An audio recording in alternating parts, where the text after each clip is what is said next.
What's going on, Wastelanders? Draco Invictus here with another Fallout 4 live stream, and we are continuing our build here at Finch Farm, and I hope you guys are having a wonderful day.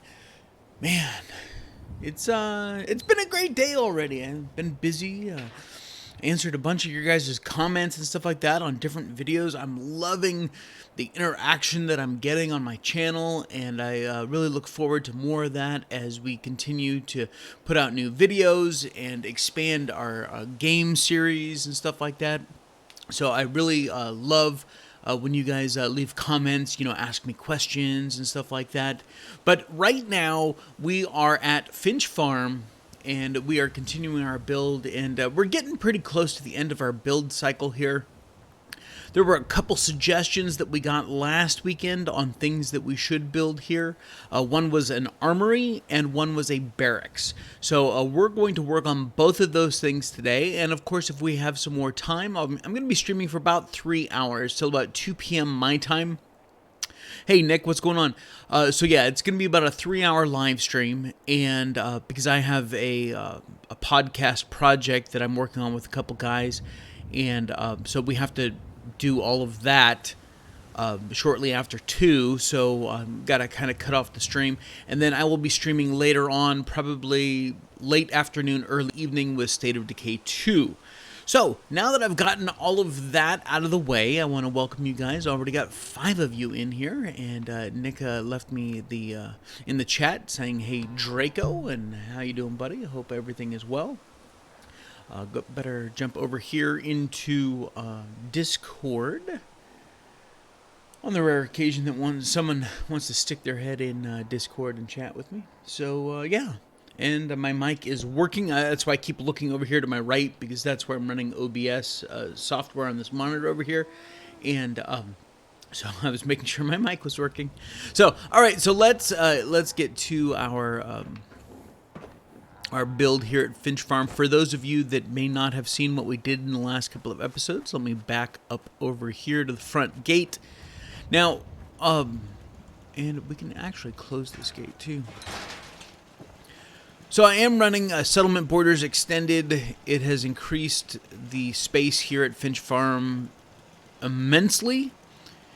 And it's actually too much space. Yeah, you would overbuild here. If you tried packing this place in, you'd overbuild really quickly.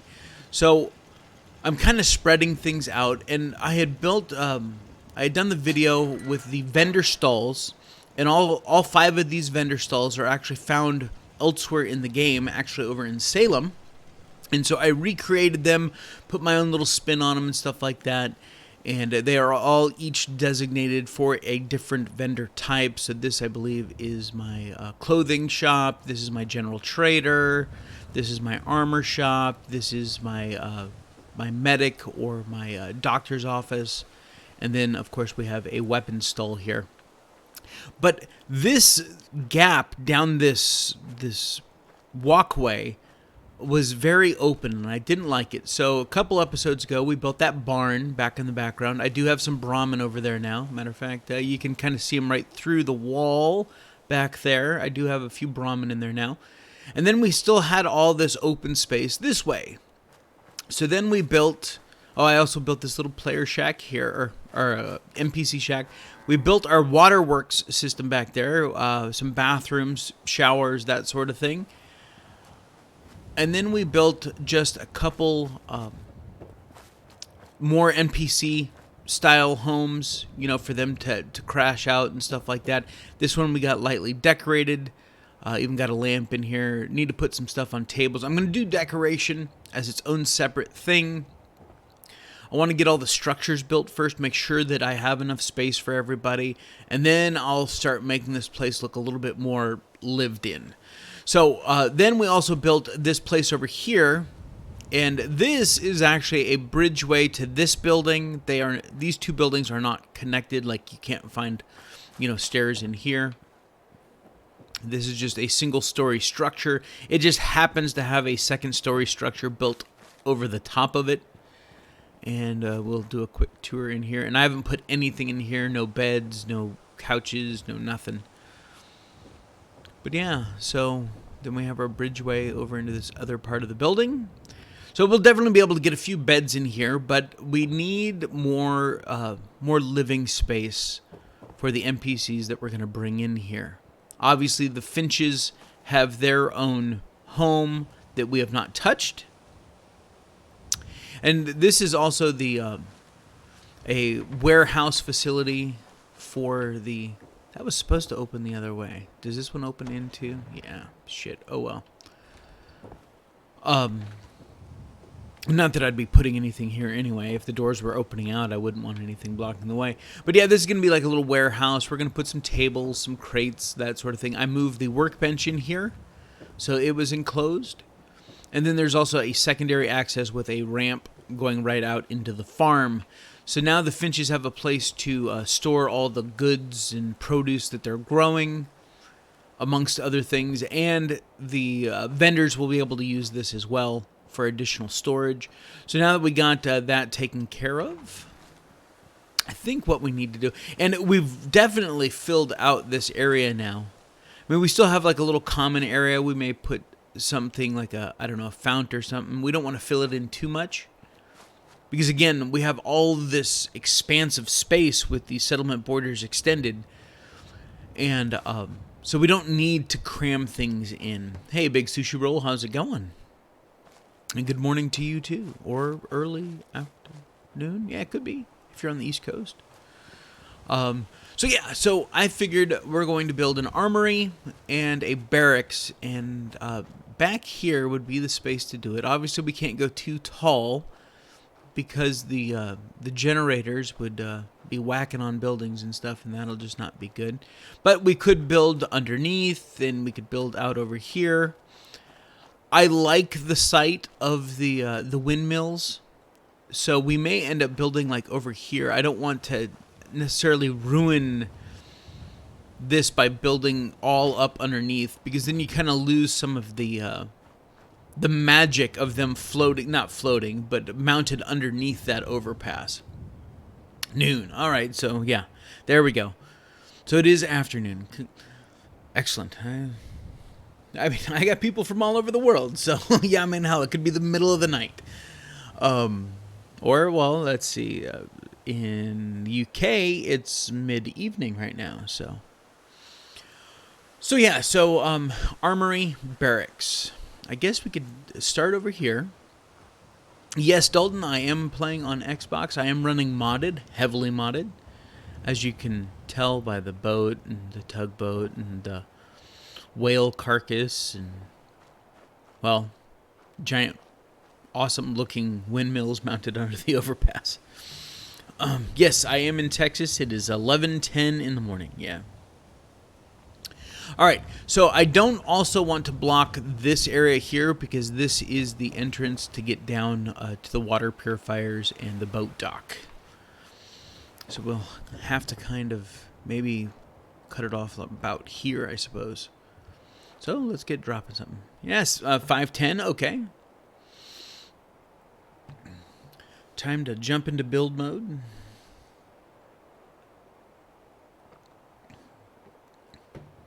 I stream on Twitch and on Mixer. I actually use a service called Restream. And Restream, I stream to Restream, and then Restream pushes to whatever other services, providers I want to go out to. And so I'm trying... Restream really needs to get on Caffeine. Caffeine's it's kind of like the new Twitch kind of a thing. So I would like to have access to that, but they don't have it redirecting yet to Caffeine. So when they do, I'll probably end up on Caffeine as well. Just to get out there, I mean, there may be people out there on Caffeine that, because it's new, so there may not be a lot of people doing Fallout stuff or State of Decay. Well, maybe State of Decay stuff. Maybe not. I don't know. So I'll have to figure that out. And I think we're going to have, because of the varied terrain, we're going to have to go with the... I don't want to use the concrete platforms for the floors.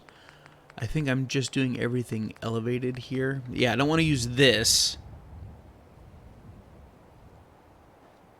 because I don't want to see that much concrete sticking out. I'd much rather see that. Why? Wow, what is under the ground there that's acting up? Yeah, exactly. I don't know what is under the ground right there. And I may have to go into the creation kit and check that out and find out what the hell's blocking that. But I want to find the high point here, and that will dictate the height for everything else. So let's check that out. Yeah, see, we're cutting through the ground there. So, or we got the ground cutting through. So let's try that. There we go. That's better. We shouldn't have any issues over here.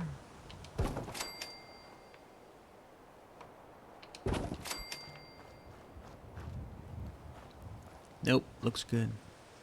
Man. All right. And if you guys haven't noticed, I'm trying to, I mean, obviously for the warehouse, I just built it kind of blocky. The barn, I built it kind of blocky. And obviously the waterworks area, even though I have it segmented inside, it's just one big building kind of a thing. So I'm trying to avoid that. So I think with the barracks, I'm gonna just do some different floor layout kind of stuff, and trying to just, I don't know, make it look like it's not just a bunch of boxes put up. But obviously I'm dealing with square floors and stuff like that, so I have to kind of take that into mind too. I think that may just be a little bit... No, we're good. All right.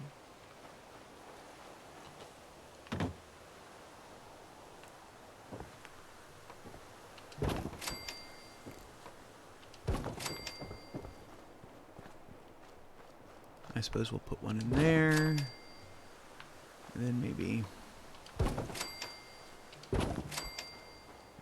There we go. That'll be a nice size. And I'm really trying to avoid big spaces because decorating big spaces sucks. You know, that's why my player home, while it looks massive up there, the rooms themselves, you know, I have like defined spaces for the kitchen, defined spaces for the dining room. Even though there's no walls, I go, okay, dining room is going to be in this area. And so I'm not trying to, okay, I have, you know, 8 floor pieces that I have to frickin' decorate. It's like, okay, these 2 are going to be the dining area. These 3 are going to be the bed area. So, I'm trying to, so I may segment inside of here, put up some half walls and stuff like that to kind of say, okay, yes, it's a barracks, but they're going to be semi-private. You know, they're not going to be separate rooms, but they're going to be like little cubbies for everyone to have their own little space in. So I like that. We'll get some dimension here with walls by stepping that back. Get rid of that. Let's put one more back here. There we go. I think my idea for this one is no more than 2 floor pieces in any given direction before I, you know, cut in or do something like that. So maybe one back here as well. Now I don't want this little nub hanging out by itself, but I don't know that. Well, let's take a look.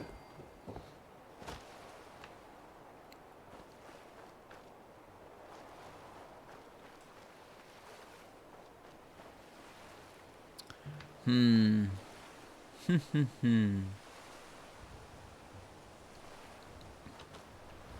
mean, I could wipe this whole thing out. I could take this whole sandbank right out. But I don't want to do that. It's like the only grass I have in this entire place. Alright, so I think that is going to be our floor for at least the first floor. I may go up and make a partial second floor up here. I don't want the whole thing to be second floor because, again, we've got this beautiful view. We got this sailboat back there. And I don't necessarily want to ruin that whole thing. So I don't want to build a bunch of massive structures. Now, we could turn this section here into like the deck area and then actually start our building back here. That's not a bad idea either. So let's do that. Let's grab some stairs. Put those there.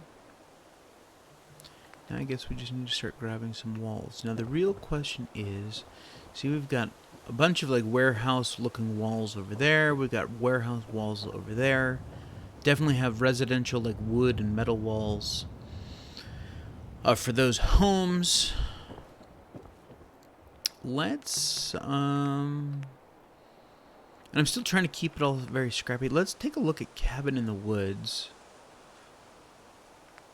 Log Cabin, Dragon's Cabin, which is, I believe, his textures from like Skyrim.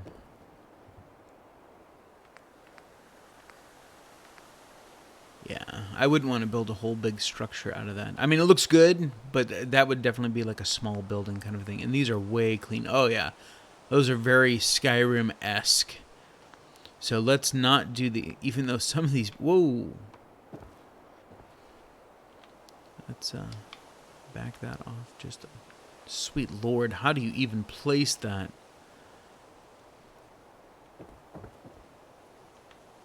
Yeah, I don't think I can. I can't push it away far enough to actually build with it.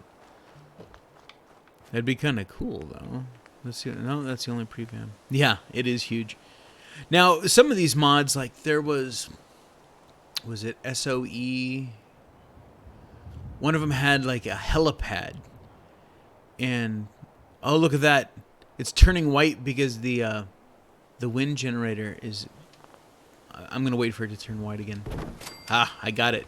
The wind generator was moving out of the way. Let's take a look inside this thing real quick. Not that I'm going to use it, but... There we go. Ah, just a big open room. Nice. I like it. That's cool. Alright, let's scrap that. But yeah, that the blades from the windmill were out of the way so I could place it.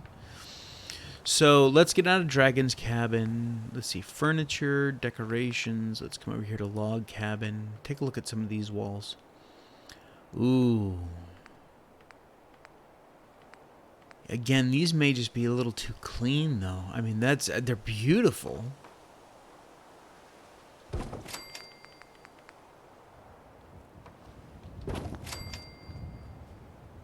Maybe we'll use these for the armory. That kind of makes sense. Because you want something that's secure. So yeah, maybe we'll use the cabin walls here. I mean, and we've got a bunch of different doors. Oh, so it's different. The wood tones. So you got the darker wood and then the lighter wood. Okay. Double doors. A fireplace. Wow. So apparently there's 3 different colors of wood. Alright. Yeah, all the walls are in triplicate.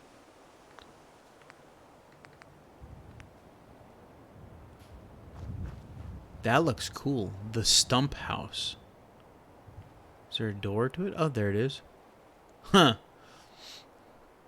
Definitely not the right area for having a stump house. If we were in like a more woodsy area where this could kind of make sense, I might check it out. But then again, it is Cabin in the Woods. So, just saying. Alright, so we're not going to use anything out of Cabin in the Woods right now. Hey, Runo? Is there a theme yet? Looks like you're on top of the overpass. Yep, I do have stuff on top of the overpass. The theme for this, now, this whole build series started as a poll. Maybe, what was it, 6 or 7 questions. You know, what faction should it be? Where should I build? And so that was the whole viewer's choice thing, is that you guys got to decide where I was building, what factions we were including in it. Was it going to be scrappy or clean? You know, those kinds of things. And like scrappy or clean was very close. So I said, okay, well, I'll do scrappy and clean, which is why the player home is a very clean home, yet the bar that's also right over there is very scrappy. Lots of mods involved. I have almost 100 mods installed, even though I'm not using them all for this character. Yeah, very mod heavy. So, let's see. Castle in the Sky is going to be way too clean. Port Royal.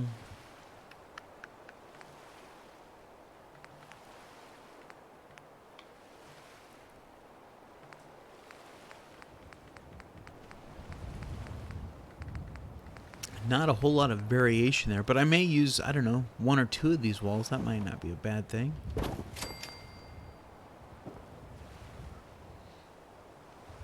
So yeah, we're at Finch Farm on the overpass, primarily Minutemen, and I'm trying to figure out a way of working the railroad in here. I had a great idea, but unfortunately the building style that it takes to do it, I can't do it with mods. I have some mods that are interfering with the way certain things, snap and work and stuff like that. And I learned this great technique for building a building that is very, very secure but looks ultra scrappy, like it's just like a hobo den kind of a thing. But unfortunately, I can't do it with the mods that I have running, and I don't know what it is, and I don't want to just be randomly turning off mods and screw up my game. So, I already have a boat. Matter of fact, I have several boats. I gotta here. I'll show you guys this real quick. So we come down here to the dock.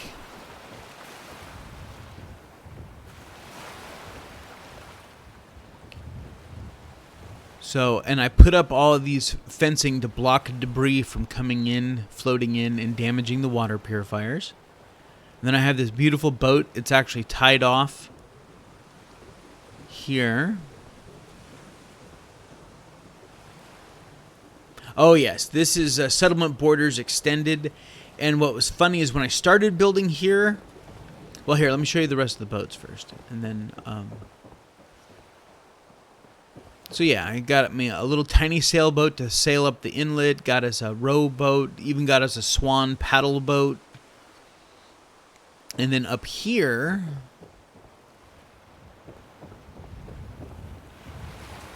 we actually have, on top of this tugboat, actually put in another guard tower. So they could be watching all of this area. Hey, Helene!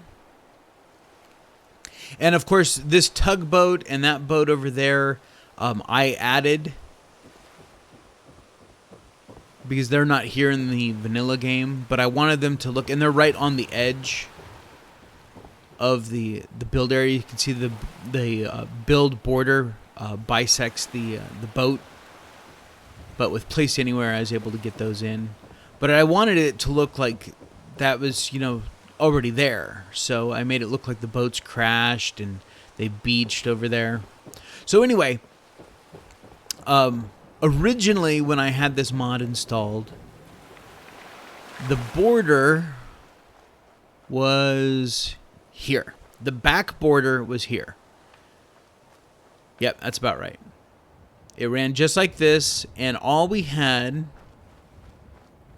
was this little patch of water right back in here. It was like just to right here. That was about all, and to my left. That was the only water that we had. But it was as wide. And then I was 2 or 3, maybe 4 episodes in, and they had an update for the mod. So I installed the update, and I wasn't really paying attention, and I'm wandering around, and it was like, ta-da! I had all this extra space back here. And I was like, holy crap. This place was big enough already. But I love the fact that they gave me so much water to work with. Yeah, Josepha, I am planning on doing all of my decorations and putting down other things and, maybe burying barrels and stuff like that. I'm going to do all my decoration after I get the primary building done. I want to make sure I have enough space for enough settlers to make this thing, work. And so I will definitely be doing a lot more decoration Yeah, and even stuff, beached up here. So, and I did put in the this whale bone carcass thing. I added that myself. It kind of just, I don't know, fit this whole thing. And we still have like fish sitting over here on the ground. Yeah, exactly, Bruno. Hey, Trace. I want to welcome everybody to the stream. So yeah, so I have, honestly, it's too much build space. I could build this. If you guys follow me at all, you know I could build this place out. But I'm really trying to avoid that. I'm trying to be very restrained. So that's why there's lots of space between buildings, but not so much space that it feels like the stump keeps showing back up every time. There's a little bit of space between buildings, but not so much that you're like, oh my god, look at all that empty space. I'm going to put a little fence here, but I do have Brahmin camped out in here, in the barn.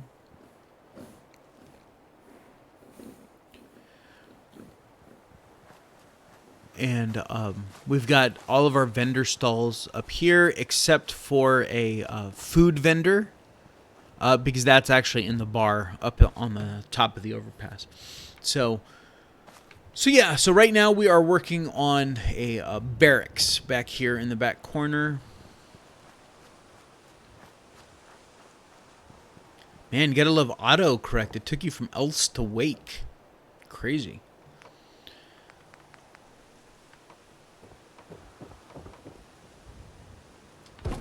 There we go. And let's grab one more and we'll put it here. Alright. Let's get out of there. Let's come over to our regular walls here. And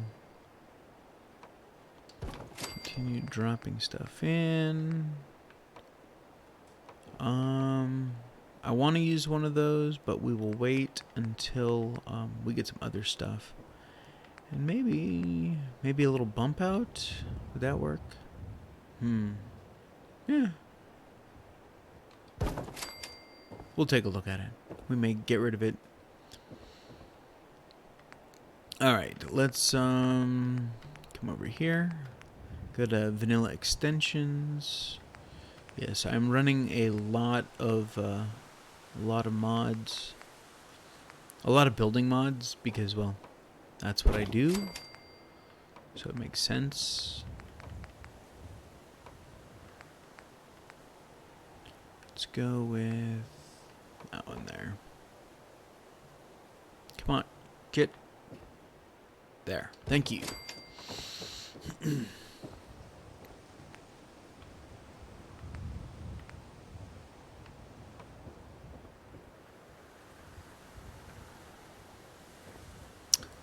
Trace, that is a great question. Let me get these walls up real quick, and then we will take a look at... well, I'll just go into my mod list and let you guys take a look at it. Now, keep in mind that this is not a playthrough character. This character was specifically built for building. So I run cheat terminal for resources. After playing this game for 2.5 years, I'm like, okay, I'm done scrounging for crap. I am just, I make no illusions that, I'm running around with 5,700 steel and 1,600 wood. Yeah, I did not gather that. I have in the past, though. All right, we are going to have to move this. No, move that. Build order. Build order, build order. Always build order. And now we can put that back into place. Good. There it is. Perfect.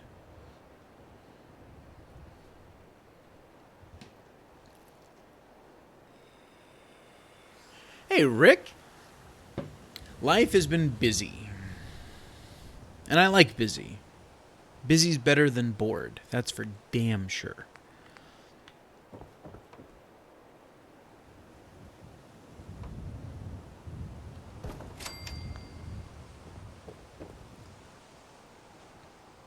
Scrounging is a great thing, and like I said, I've certainly done it. I mean, I did it for the Evolution Challenge, and I did it for a year and a half. You know, and when I don't have a lot of time to play the game, but I'm still wanting to put out build videos, it just makes sense that, you know, I'm playing other games, I'm doing other things, you know, I'm working, running my own company. So I have to be judicious with things, and the easiest way to do that is just make the shit populate right in my workbench. So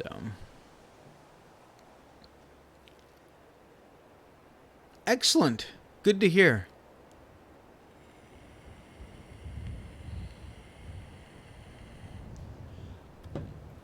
Yes, I am going to make at least a partial second floor. Once I get the walls up, I'll figure out where I want to put. I'll replace one of these with the inner stairs. Let's jump over into the metal walls. Some of these textures are just gorgeous. I mean, look at that. That's the interior texture of that wall. That's the exterior. Let me turn around here so we can see it in the sun. I mean, look at that. I love this red one, though. That's the exterior. That's the interior. So we'll use one of those. Yeah, that's exactly what I'm going to use, Runo. I just need to figure out where I want to put it. Security. Yeah, see, this concrete wall texture is just beautiful, though.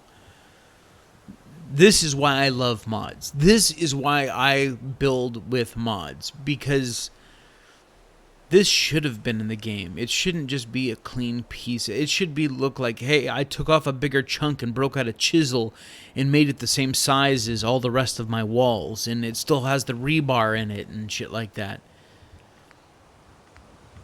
See, but these are just so thick, I don't think I want to use them on that.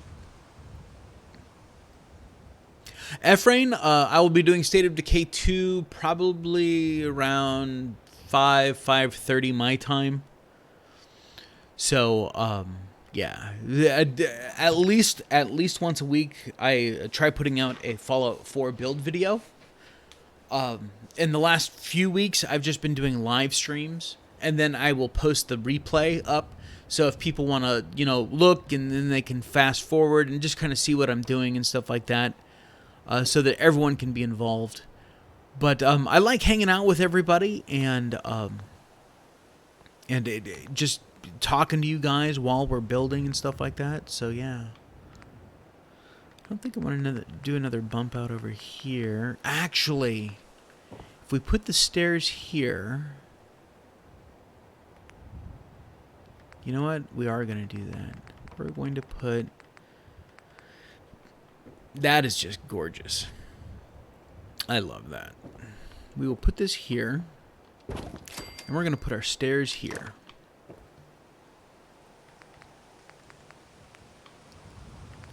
These stairs. We will turn them that way. So now you could actually go through the bump out to get onto the stairs. I hate that they're so close, and like if you had a regular wall here, I mean, I know you can do it, but I don't like having the wall so close to the bottom of those stairs. I'm glad you love it, Stella. Welcome to the stream.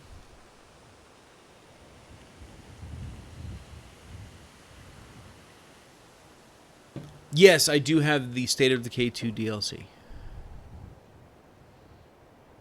Am I from the States? Yes, I'm from the States. I live in Texas.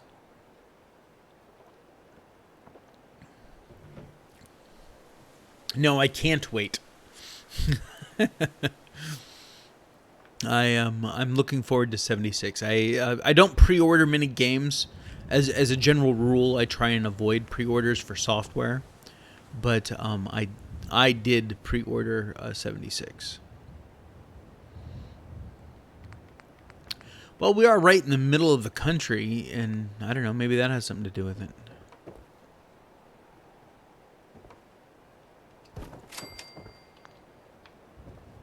Yeah, we don't need any windows on this wall anyway, because you'd just be staring at the junk wall.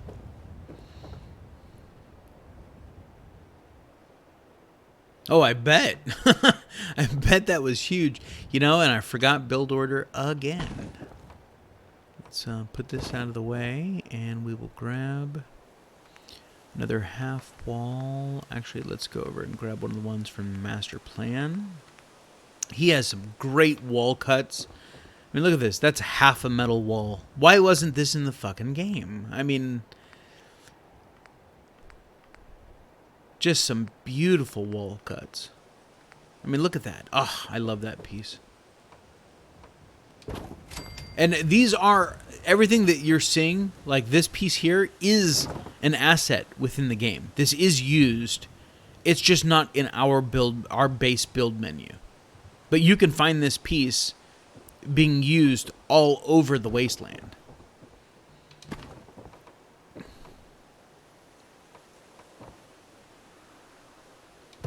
Well, at least it's close. I can get it from there, right? There we go. Really want a texture mod that makes light go through bullet holes. Yeah, that'd be cool. Exactly, Brian. Welcome to the stream, buddy. Oh yeah, anything having to do with lighting would absolutely kill frame rates, but that doesn't mean that we wouldn't want it. Will these stack? Oh, they will. Nice. Let's go with that then. Ugh. Big shout out to Ethrion, who made, or at least brought, I don't know if he made it. I mean, he does a lot of stuff. I don't know if this is one of the ones that he ported that someone else had done, or if he did all this work, but he is a great mod author, and a really great guy, too. Yep, I have God Rays turned off, I have Lens Flare turned off, yeah, I mean, that's why you can just look up and see the sun. So, okay. Oh, we got to finish out the front here. I do want to show you guys my mod list. Somehow Sony's contrariness is unsurprising. They're losing. You know, it's really sad what Sony has done, and they're really shooting themselves in the foot. I really hope not to slight my PS4 friends, but I really, really hope that if Sony doesn't want to play ball, that Bethesda still allows cross-play between PC and Xbox. Because we know it can be done. Look at State of Decay 2. That cross-play can absolutely happen. But I would love for Bethesda to say, okay, fine. You know, Sony, you want to be like that? Then your users will just have to play with your users. But we are going to allow cross-play for the players that want to have it.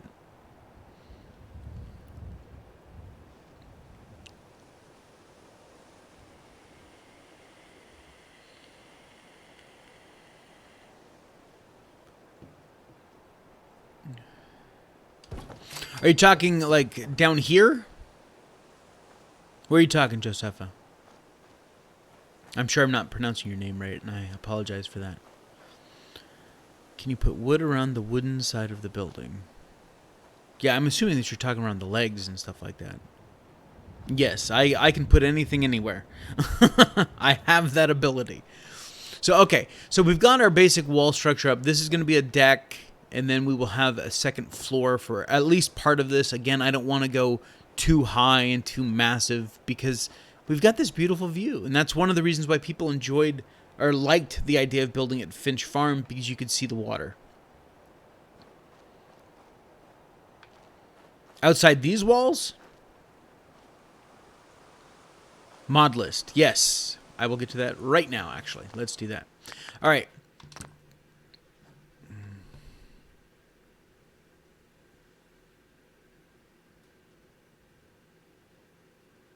Yes, we cross-play State of Decay 2 pretty much every night. There's always somebody on PC. All right, so of course I'm running the unofficial Fallout 4 patch. I'm running the Armor and Weapon Keywords community. You need that for running some of the other clothing mods and armor mods. The master plan is from Ethrion. It has all of his stuff tied to it, which gives me my own menu in the wood section called the master plan, and then all of his mods fit in underneath that. I'm not running the cheat bunker. I do have it installed, but as you can see, I don't have it checkmarked. I'm also not doing Visible Galaxy 4K, which is a gorgeous, gorgeous mod. But on a build character that you don't see my night sky, because I can automatically change it to early morning, it doesn't make sense to be running the Visible Galaxy. Now, I probably will, when I do a nighttime walk around as a final, I'll probably pop this in just so that when I'm doing my nighttime shots of the settlement, then I have the beautiful sky. Pip-Boy effects disabled.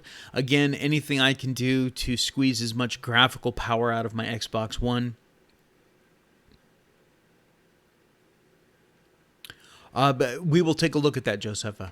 That's a great idea. A settlement menu manager is for those mods that you have to run, like you have to go to the chemistry station and create the little uninstall thing. A settlement menu manager will take care of that so it doesn't screw up my menus. Castle in the Sky from Ethrion, a beautiful castle mod. I used it quite a lot in my Evolution of a Settlement challenge at Starlight. Be very careful. There's a lot of polys in the walls, the castle walls, and polys is the count that the game measures for settlement density and visual effects and all of those things. So the more polys you have, the more lag you're going to get, the more FPS loss, all of those things. So be careful if you're going to use that mod. It's a beautiful mod, but I probably won't run it again. And it's huge, 348 meg. I'm not running the signs and posters simply because I'm trying to keep my my build going into build mode cut down, and this is a huge killer of that. It pretty much doubles the time that it takes for me to get into build mode. Junk border, which I am running, that's the cars and the trucks and all that stuff against my my border, my junk fencing. Of course, vanilla extensions, which you guys have already seen. This is a patch that I made for vanilla extensions because the power, the radius, when you put down a conduit connector to connect your wires to, it radiates out. It's supposed to in the game, base game, vanilla, it goes out 2 floors. It goes 2 floors up, 2 floors out in every direction for the radius. Vanilla extensions makes that radius much bigger. And so I was having problems isolating certain lighting scenes and stuff like that. And so I created a patch to vanilla extensions that basically reverts the power radius back to the vanilla settings. So I still have all the rest of vanilla extensions, except the power radius is back to default. That's the only thing this patch is for. And yes, I am a mod author, for those of you that didn't know. Port Royal fix, he had a problem with Port Royal. This is actually from Ethrion. And now I just run the fix file, and it gives me everything that I need. I'm not even scratched the surface, Trace. Cabin in the Woods, also from Ethrion, which we took a look at. Settlement markers allows me to put down activity markers for my settlers and stuff like that, so they can additional guard mats, and I can put it next to a wall, and they'll be hammering on the wall. So it'll be all those different things there. Better cooking stations makes the cooking stations look like they're actually being used. So, excuse me, if you look at the little icon, you see the meat hanging off of hooks next to the little cooking station. And so, yeah, I love better cooking stations. Crimson Rider's unique furniture. I don't use this often, but he's got some great pieces in there. And again, Gruffield's Signs of the Times, I'm not running it right now because you need to be running the other one to run Signs of the Times. So Sandbag Fortifications is a great one. There's a bunch of different sandbag walls and there's sandbag guard stations, and so I've got that. Settlement supplies expanded, which is we call it the sexy mod because it's SSEX, and that gives you a lot. I mean, usable furniture items, snappable chain link fences, snappable covenant walls, miscellaneous interactive objects like the barber or surgery chair, static decorative objects, cars, trees, rocks, etc. So that is a great mod. Box houses gives you train cars and shipping crates. And I use that for those of you that do play State of Decay 2. I did rebuild the container fort in Fallout 4. I haven't finished decorating it yet, but I actually did a live stream on that. It is like I meticulously went through State of Decay 2, looking at the container fort, saying, okay, it's this many containers wide, they're stacked this way, and I did the exact same size in the Fallout scale. So I need to get that place finished up so I can get that video posted. But it does paint a better image of how Fallout 4 was later. Yes, absolutely. Teddy bears remind me of mental asylums. Nice. Manufacturing extended. You will see several of these kinds of manufacturing extended is a great mod if you're doing factory stuff. If you're doing using the object extractor, the component extractor, all the conveyor belts, all that stuff. So it just adds more functionality to that whole aspect. And then conveyor belt barriers, because you do have a tendency, some stuff wants to fall off the conveyor belt. So now I can put barriers in certain locations where stuff, wants to fall. Conveyor splitter, again, like I said, you're going to see several of these things. Stackable brick walls, these are beautiful. There's a ton of different, 53 foundations and 15 walls. There's a lot of stuff in that one mod. Commonwealth livestock, which I use. I can craft Brahmin. And converging conveyors, again, more conveyor belt stuff. High-speed conveyor lifts, curved conveyors, warehouse clutter, again, factory stuff. And I'll be using that warehouse clutter here at Finch Farm to fill out my warehouse a little bit. Snappable junk fences, working table lamps, grounded, which is a beautiful, beautiful mod.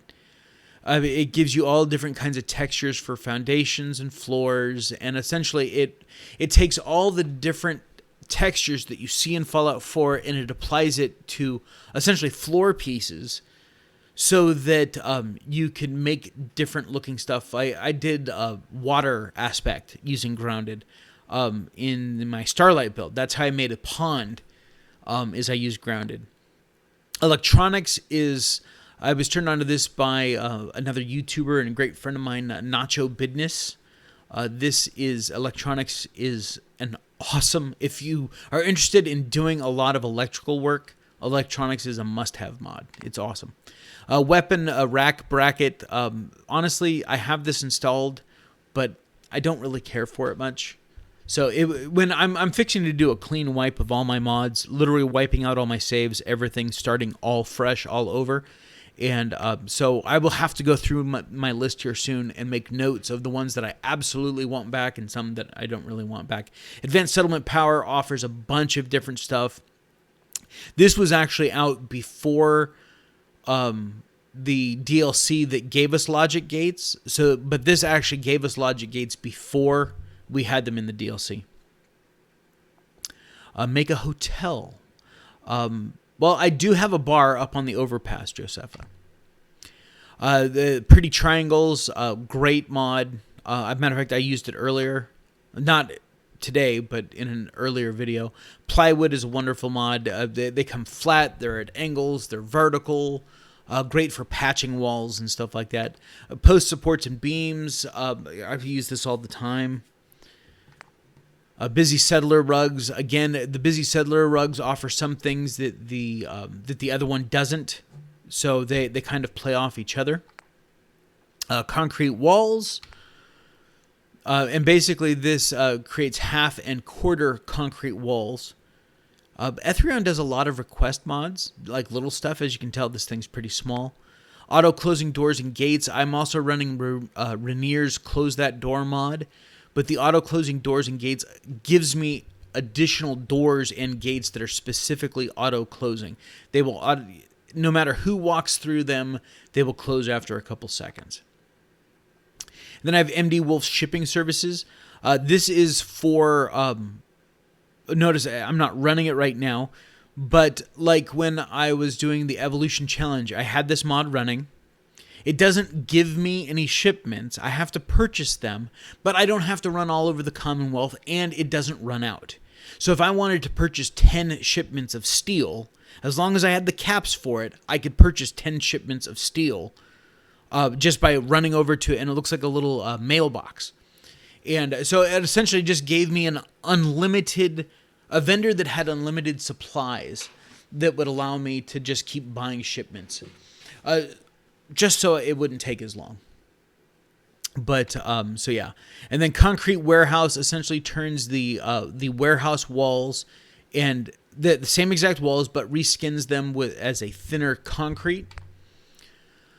Cloth Covered Awnings is a great mod.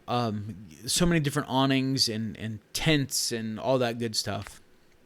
This is my bed, just because I like having my own bed in settlements. So this will not no NPC will ever use that bed. It will only be yours. And it says bed mine.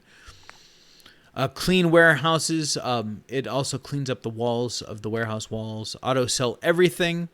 I was running that during the Evolution Challenge, so I didn't have to run around to vendors and all of that stuff. I could just go there, drop everything in that box, and it would just sell it automatically. And it was just a convenience thing. That's all that was for.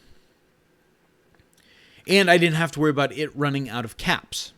So, a movable workbench, awesome. Better stores. This seems kind of broken to me. It seems like it's missing stuff that it used to have. Thank you, Brian. Problem? Oh, there you are. Snuck in on me. All right, G2M. G2M Workshop. Great mod. He's got all kinds of different stuff in there. Now, it does require Wasteland Workshop and Far Harbor as a requirement. Workshop Decorations Pack. This is the small version, not the full version. This gives me a bunch of toggles. Like I drop the weapon vendor toggle on the ground, turn it on, and then the next time I go into build mode, I'll have those decorations that I can then use. When I'm done, I turn the toggle off, get back into build mode, and now they're not in the build mode anymore. So it's not clogging my build mode with stuff that it has to load every single time. BS Defense is... This should have been part of the base game. This fixes your settlement defense so that it actually does the full calculations for everything. It takes into account all of your turrets and all of that stuff, and it's just better settlement defense, and it fixes settlement attacks so that all those turrets you built actually do something when you are not there. Pocket vehicles I use just so that I can fly. When I was building on the overpass, I needed this a lot. This has really become a builder's best friend to me because I like going vertical, and sometimes I just don't want to build all the scaffolding around and then build and then I fall and all that crap. This eliminates that. NPCs are not cartoons. I just run it because I like how they kind of redid the facial textures on the NPCs. This is a mod. I don't know why they took it down. If you notice, there's no description and there's no icon. That means that the mod author or Bethesda has removed this from Bethesda.net. Now, I can still use it as long as it's installed, but once I wipe everything out, I won't be able to find that again. And basically what it does is it shuts up the Vault Tech Rep and Sheffield so that they don't keep repeating the same things over and over and over again. Once they say a line, they won't repeat that line. So it kind of quiets them down. Guns, guns, guns.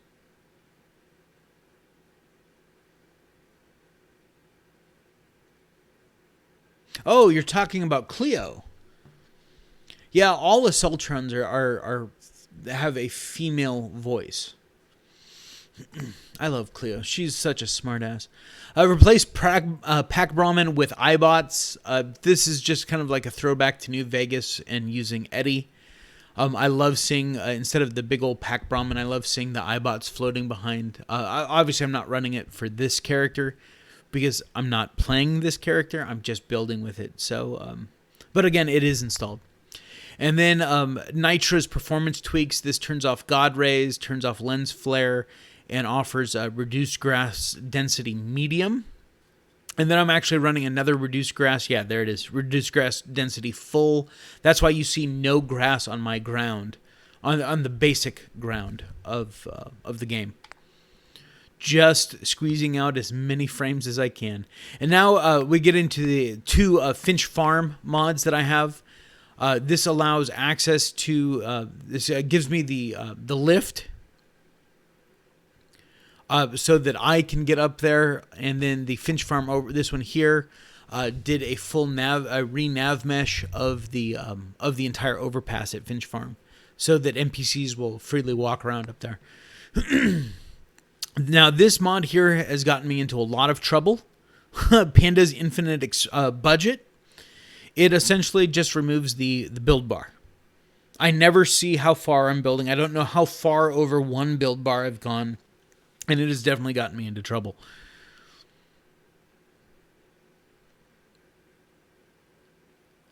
Yeah, and they have mods for that too, Josepha.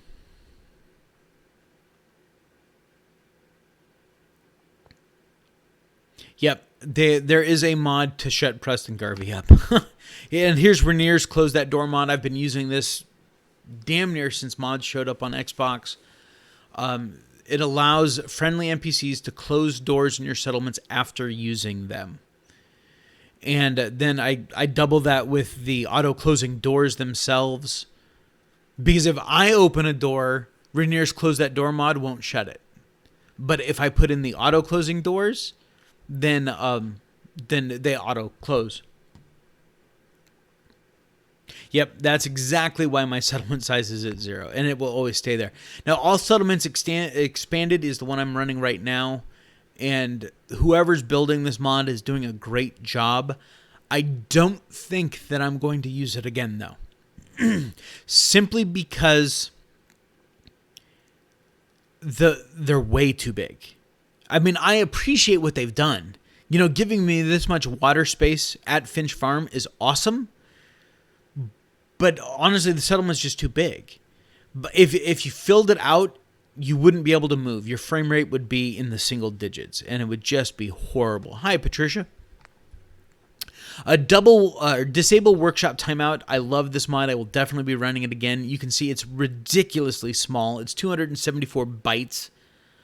I can spend infinite time outside the build area while in build mode. It really allows you to kind of fine-tune what you're doing on the outside, putting up your walls or whatnot. Vatisil's item sorting, I just love it. I love having my stuff sorted in my Pip-Boy. Then I'm running Tattooed Player from Eleonora, and I will show you on my character. I'm running Ponytail Hairstyles by Azars, Gorgeous Vault Girl. This is just a preset face. A settlement management software, manage any settlement from any terminal.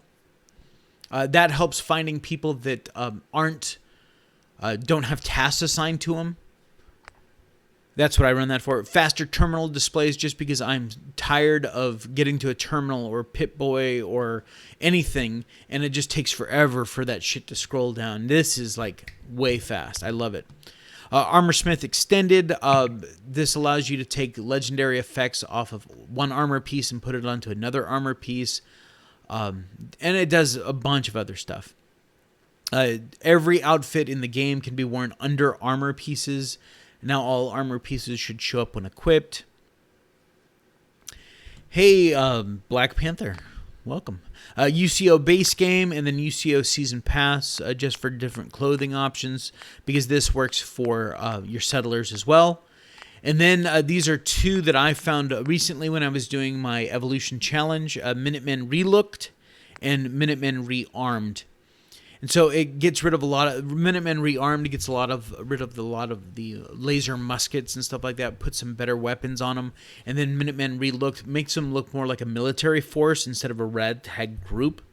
And that played in perfectly with what I was doing with the Minutemen in the Evolution Challenge. I wanted them to look more organized, and this was the perfect way to do that because they all were wearing the same color outfits and stuff like that. Clothing of the Commonwealth, again, this puts more clothing options on NPCs and stuff like that, more varied clothing. Crimson Rider's accessories, I don't really use it much. And this is one that I am truly, truly going to miss. I may actually hit Crimson Rider up for the actual mod itself from the creation kit. And I won't republish it, but I will use it on my own playthrough. And I'll even rename it so it doesn't say Tomb Raider. But yeah, he had to take it down because he used the name Tomb Raider in the name of the file and in the description. And so he got stung by the copyright bug. But the clothing is beautiful. I mean, it's straight out of the games. It's gorgeous. Hey, Inspiring Gods. Now I have Outfit Switcher. Of course, I'm not running it. This is for a playthrough character.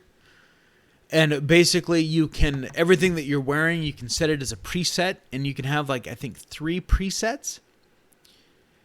And you just set them up in your quick launch on your D-pad. And so you can build out different full outfits and then switch. So instead of having to change from something that gives you more strength and endurance to more charisma when you're selling, all you do is do the quick outfit switch, and then you're wearing all your charisma gear so that you're getting better prices at vendors. And then when you're done, you do a quick switch, and now you've swapped out all of your clothes to be out fighting again. So I love the outfit switcher. It's perfect for a playthrough character.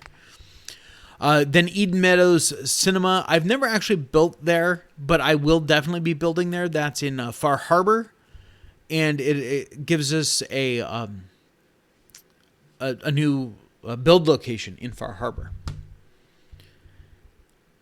All right, sounds good. Yeah, it's brutal, Josepha. Now, of course, if I'm there fighting with them, they don't have to worry about killing the Mirelurk Queen.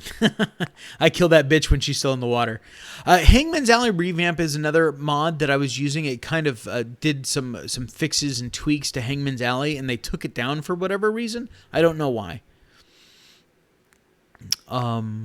Fairline Hills Settlement. This mod author, this guy's a real D-bag. He's an absolute prick, but I love his mod.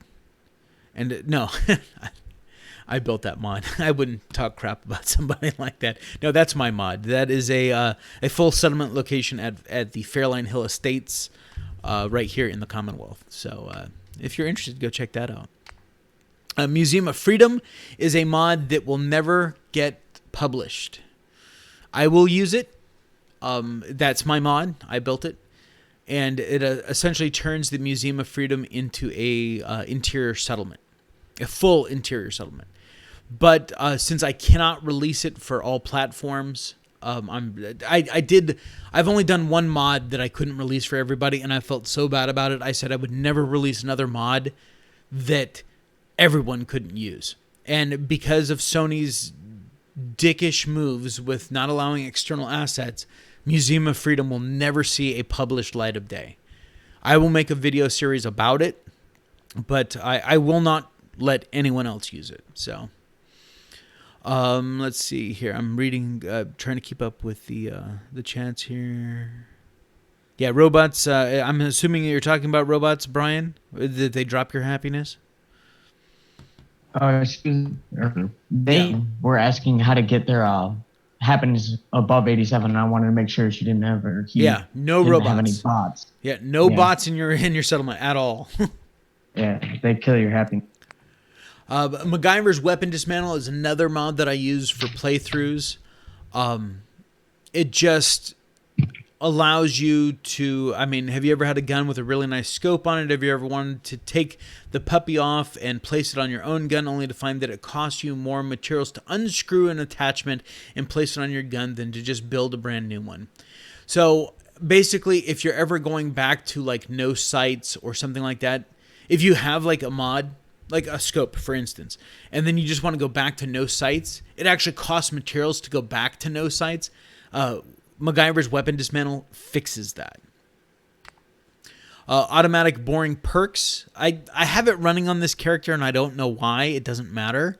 But this will give you certain perks that are just boring. Like, for instance, Armorer, Basher, Big Leagues, Blacksmith, Commando, Demolition Expert, Gun Nut, Gunslinger, Heavy Gunner, Iron Fist, Local Leader, Rifleman, and Science. As soon as you hit the level that unlocks the next level of that perk, you get it automatically. As long as you have the special for it.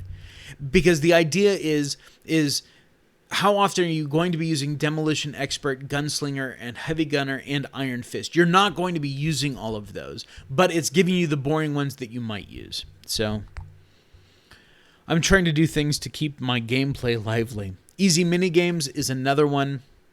I'm tired of picking locks. I'm tired of searching for the right word in the terminal displays. After 2.5 years, I've done it enough. So easy minigames just allows it, if you have the skill level to pick that lock, then you will pick that lock. If you have the skill level to attempt that terminal, then it'll show you the one word that will unlock that terminal. So easy minigames is awesome. Push away companions, because companions are stupid. They stand in your way a lot of times. This actually activates, I think it's the X button, when you get up close to them, and you'll like push them away and they fall down on the ground. It's pretty funny. Matter of fact, Nacho did it with 6. He had 6 settlers, 5 level 3 bars, and what else did he have? And I think he just had enough defense for everything. So yeah, he hit the. He was trying to complete all of his achievements for Fallout the other day, or yesterday, I think it was. Auto save manager, because I don't save nearly enough. Hey Spud, someone asked me to go through my mod list, so just chill for a second, okay? No need to be a dick. Got it? A cheat terminal. Again, I use it primarily. The biggest thing that I use Cheat Terminal for is to change the time of day. And I give myself resources. Fast start, new game, just to skip the intro. I didn't run fast reunions because I'm not doing a gameplay. See ya. Have a great day. What's your name allows you to name your NPCs. You can ask them what their name is. Scrapper Crunch Your Junk just allows you to keep your junk stuff in your menu clean. Companion Weapon Auto Upgrade, this should have been part of the base game. Better Manufacturing, again, I told you guys we're going to see more manufacturing stuff. Build Anywhere, which is so vitally important. I'm so glad that they're changing the build system to go with the camp system for Fallout 76. STC, Scrap That Commonwealth for the base game. Automatron, Nuka World, Vault Tech, Far Harbor. And then Scrap That Settlement. That's the all-in-one. And then Scrap That Settlement Extras allows you to scrap bones and bodies. This fixes the dialogue system. What do you mean by highest level emporiums? Yes, emporiums. Yeah, base emporiums though only go up to level 3, but if you have a named character, they'll become a level 4. Hence your Vault Tech rep if they're underneath the right one. Right, you have to. The Vault Tech rep is a general trader, so you would assign him to a trade emporium, and that becomes a level 4 store. This fixes the dialogue that I was really bummed when they went to the simplified dialogue in Fallout 4. This fixes that. Only clear weather, because it's a building character and I don't need rad storms. Place Anywhere. Oh yeah, so I had Build Anywhere earlier, which allows me to drop a workbench anywhere. And then Place Anywhere, which allows me to place anything. And then this is the only mod that I ever created that does not work on PS4. And that is the Sanctuary River Reclamation. And that's the one that I said I'll never make another mod that everyone can't use. But that is a great mod. Youth of the Commonwealth just allows you to get some like teenagers as NPCs. a streamer's best friend. This turns off every radio in the game. And that is it for my mod list. So, there you go. I hope you guys enjoyed that great tour. It's a shame that Spud left, 2 minutes ago? Because I would be done and be continuing to build. It's a shame that people are so damn impatient nowadays. Anyway. Yeah, we are actually at 20, Josepha, because I get to see everyone that's watching for all platforms, because I'm on YouTube, Twitch, and on Mixer. So I have a total of 20 people watching. So I guess 17 on YouTube. So, all right, let us continue building here. Let's grab... Brandon, I'd run through the game vanilla first before you ever try to do any kind of mods like that, especially if you're doing 3 hours. If your mod list isn't right, you're right, it's unplayable. Yep. Do a little bit of YouTube research, 5-10 minute videos, and it'll show you how to set up your mod list correctly. But my first suggestion, and going along with Brian there, do your first playthrough straight vanilla. Don't jump into mod straight through. Play the game as Bethesda built it initially, one playthrough, and then you can go mod crazy from there. Yeah. But yeah, that'd be... mod order is a huge thing, just like build order is. Let's get out of wall cuts. Let's come over here. No, I don't like his walls for doors. Actually, let's go see what G2M has. Oh, okay. Oh, okay. I gotcha. I still haven't done that. Really? Really? Wow. Yeah. I've had 6-7 characters. I'll pick a faction, run it to the end, but never complete.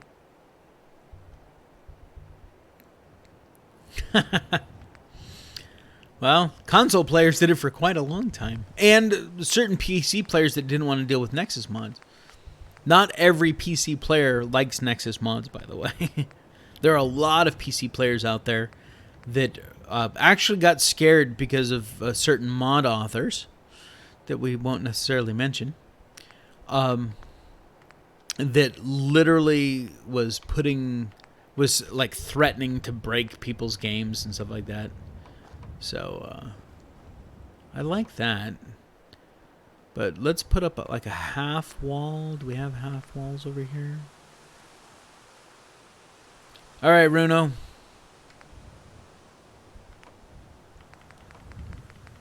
No. All right, so G2M does not have half walls. So we will come back over here. Back into vanilla extensions. Go to wall cuts, and we'll put one there. And let's go with this one here. Now we'll come back over here. Hey, a stupid question for you, Vic. Okay. All right. When you're putting up a what would you call it? Like a railing on a porch. Okay. Right? Do you use the ones that go horizontally or vertical, or do you mix? I mix and match. Really? Yep. That's one of the biggest pet peeves of mine. I can't have mine mix and match. Oh, no. Because, and when I first started building, my idea is I wanted to build something that you would see in the game, that Bethesda would make. And they always mix and match. Always mix and match. Oh, I mean, I agree with that. No, I understand it. You know, some people are OCD about that sort of thing, and just so you guys know what he's talking about, some people will come in here and they'll do all of this all the way around, the same exact one all the way around, right? Whereas I will come in here, I will drop that one, and we'll leave that one there, But I will then go with this wooden one here, and then I'll go with this one here. And that... All right, it wants to be a bitch, Those two right there, I couldn't do that because if I picture myself being the leader of a settlement, right? And if you ask these people to build a settlement for you and put a railing on the porch, and the guy next to you puts them vertically, and you're putting them up horizontally, it's like somebody needs to get slapped in the back of the head. Yeah, like but look at all these walls. Look at all these walls. I mean, look at that. Oh yeah, I mean, walls don't matter to me as much. That's cool. I like that. You got metal to the right. You got metal incorporated with wood. That makes sense. You know, you only found a piece this big. You put it the way it worked. But for a railing, it's like, it bugs me so bad. I know. So I'm going to do it all the way around. Oh, yeah. See, there we go. Yep. Yeah, and I know some people that they will build all the railing will all be this. You know, or it'll all be just the vertical ones, you know, and I get that, you know, it's the OCD in people that they go, no, it has to look the same, you know? Yeah. Yeah. Or they'll use the same exact wall panel all the way around on a building. I can't do that. It's supposed to look junky. You're in the Fallout, right? You know, I mean, I understand that. So like the walls and stuff like that, perfectly fine. Roofs with holes in it, you know, I can't have everyone, you know, sealed tight. Just those railings. No clue.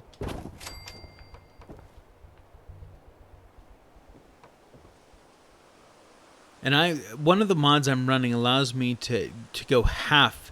If you notice, I'm using this upper shack floor, but it has 3 different snap points. And it's not snapping to this. I'll grab this one and show you. Same thing. So there's even, and then it goes up. You know, so I could snap it up like a regular thin floor section. So. Oh, that's nice. Yeah. Yeah. See, look, that's up 1, and then come on, even, and then down 1. So if you wanted to have like steps and stuff like that, it's really cool. Xbox and PC, you guys are so spoiled. Well, and honestly, it sucks that Sony are D-bags about that kind of thing. Yeah, I think that's why I want to go with Xbox One for 76. I don't know if I'll rebuy Fallout 4 for Xbox One, but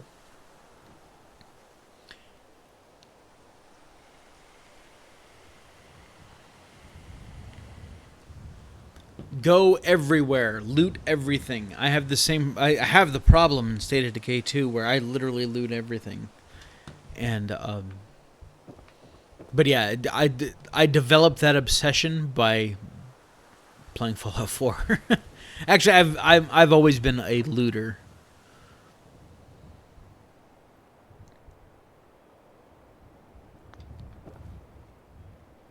oh, I get what you're saying, Douglas. What's Douglas saying?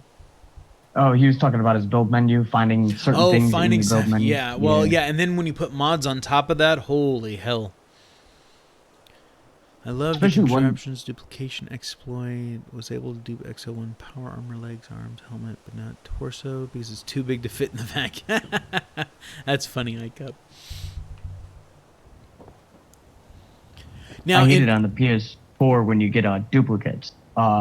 Different mod authors will put duplicates of the same pieces. Oh, yeah, yeah. Yeah, that gets annoying.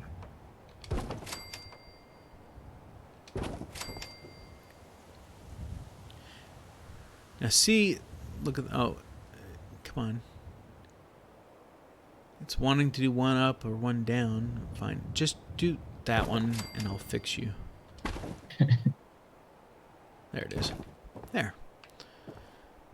So, wherever I put the upper shack floors, that's going to be our second story. But these are just going. This is going to be a single story up here. So, hey Tetra, welcome to the stream. Yeah, that'll be cool. All right, so before I go putting the roofs on over here, I want to get the walls up over here.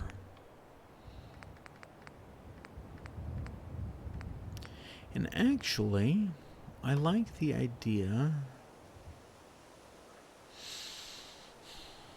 Yeah, I can put a flat roof there. Do a bump out for that wall.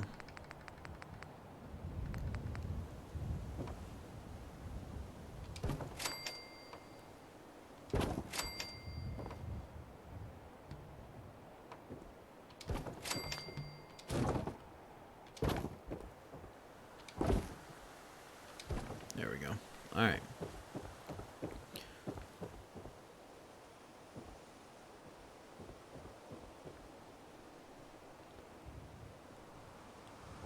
And Yeah. I don't know if aging quickly is the right term to use there either.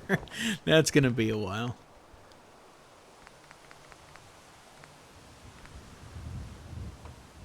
Didn't Todd Howard say something about Elder Scrolls 6? Oh yeah, they're coming. It's in pre-production. But you've got to wait for Starfield first, and it'll be probably 2 years before we see Starfield. But at least Starfield is playable right now. That's exciting news.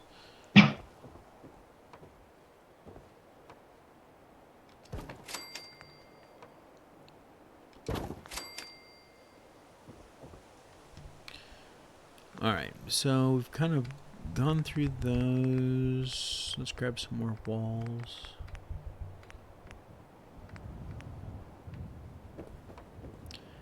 So what is this building right here? A barracks.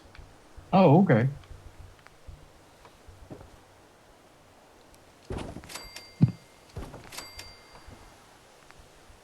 And I take it this is Minutemen base? Yes. Yep, Awesome. that it is. Let's go with...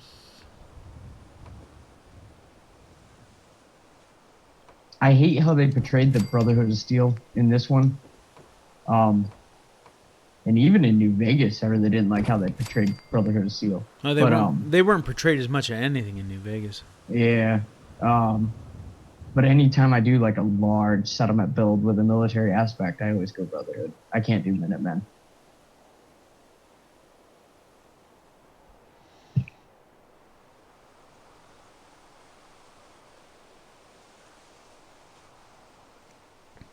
I'm not understanding the joke, iCup. I'm sorry.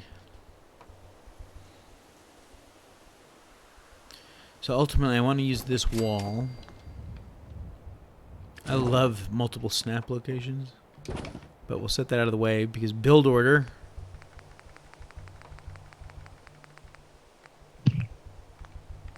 Let's go with a couple wall cuts. Now I can put that one in. There we go.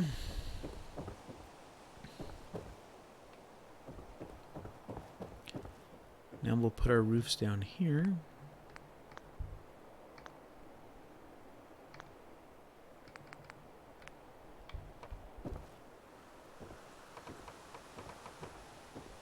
Just go there. You're not going to go there? No? No? Fine. Bastard.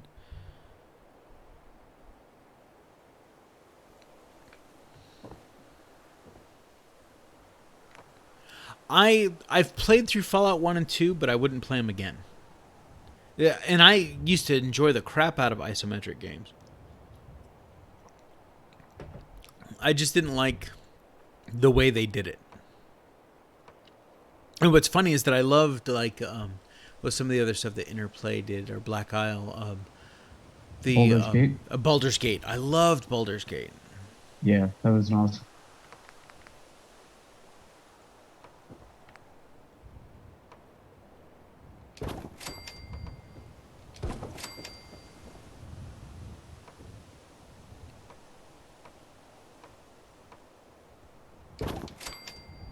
Yeah, I think if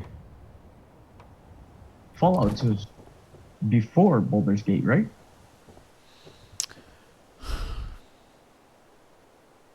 I don't know. I'm not sure. Yeah. I think if Fallout was set up like Baldur's Gate, it would have been a lot of fun. More of a,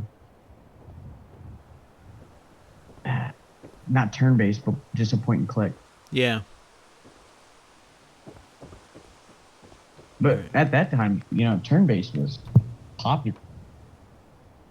All your Final Fantasies are that way. Command and Conquers. Oh, yeah. Oh, there it was.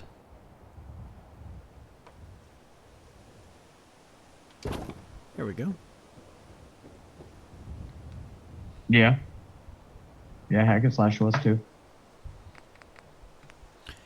Then over here in Vanilla Extensions, he actually has... No, not... He's got quarter and half flat pieces, so I should be able to put that in right there. And of course my build order sucks. But there we go. There. The real question is, could I get that so it will it'll snap but not go in. I can fix that. I think you have a mod for that. I do.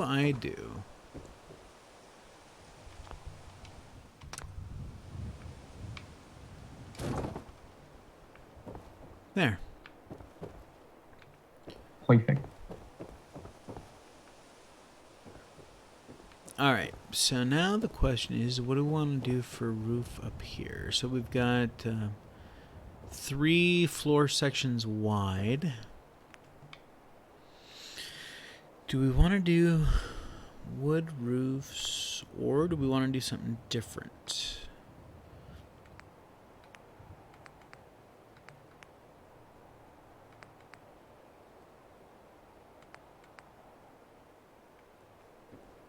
God, these textures are just gorgeous. Mm. It's just a shame that you won't really see them much. Yeah.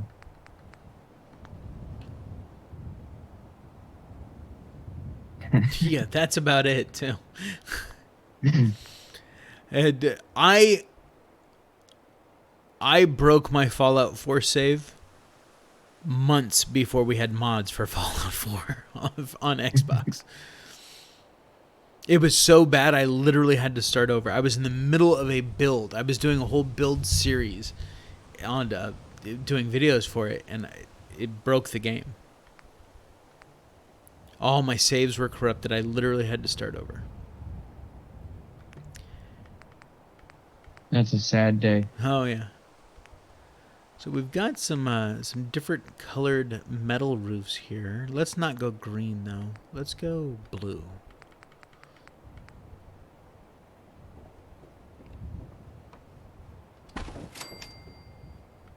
And then that one will actually go there.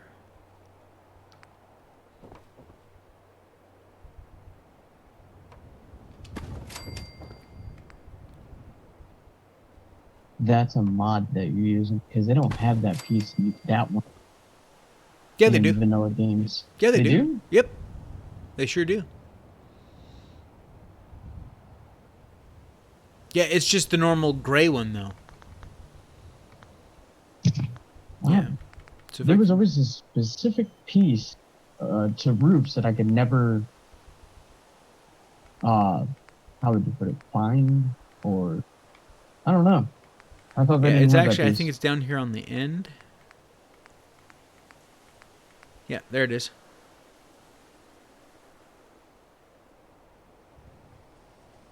It's the same piece, just retextured. Oh, okay. But it's down past all the other roof pieces and stuff like that. Huh. I must not have been going far You enough just then. didn't scroll far enough. Yeah.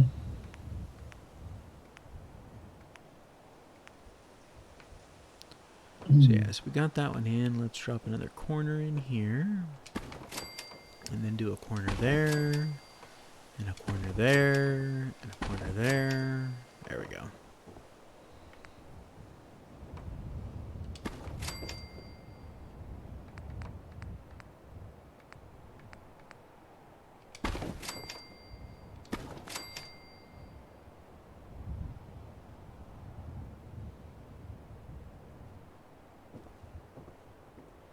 Yeah, but a barracks is just a place to crash, Josepha.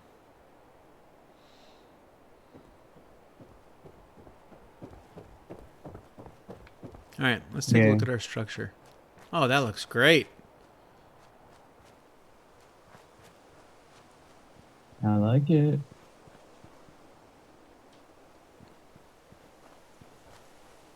Alright, so let's put some doors on this bad boy. Let's see here.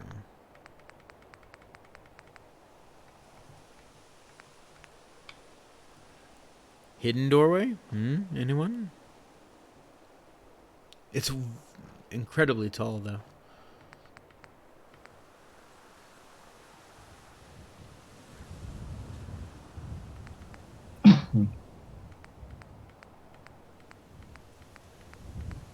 But yeah, it would be cool if you could build underground. Do like basements and stuff like that.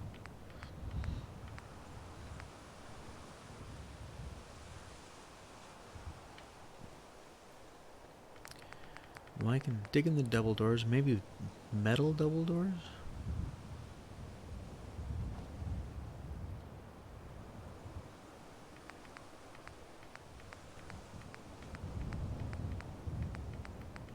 Let's see what else we got. Concrete doors. A lot of doors. Yeah, it's a shame that the security door doesn't actually work. I mean, the doors work, but you can't lock it. Alright, let's go back with the metal double doors. Just because they'll open at the same time. I mean, I could put a door here, and then put a different door here. But then you're opening two doors, and that's just a pain in the ass. Let's see, where's our hinges? We want the doors to open in.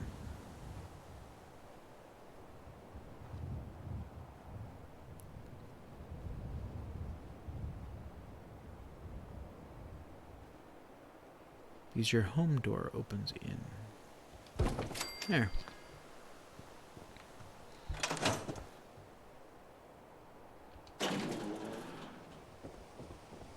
Nice.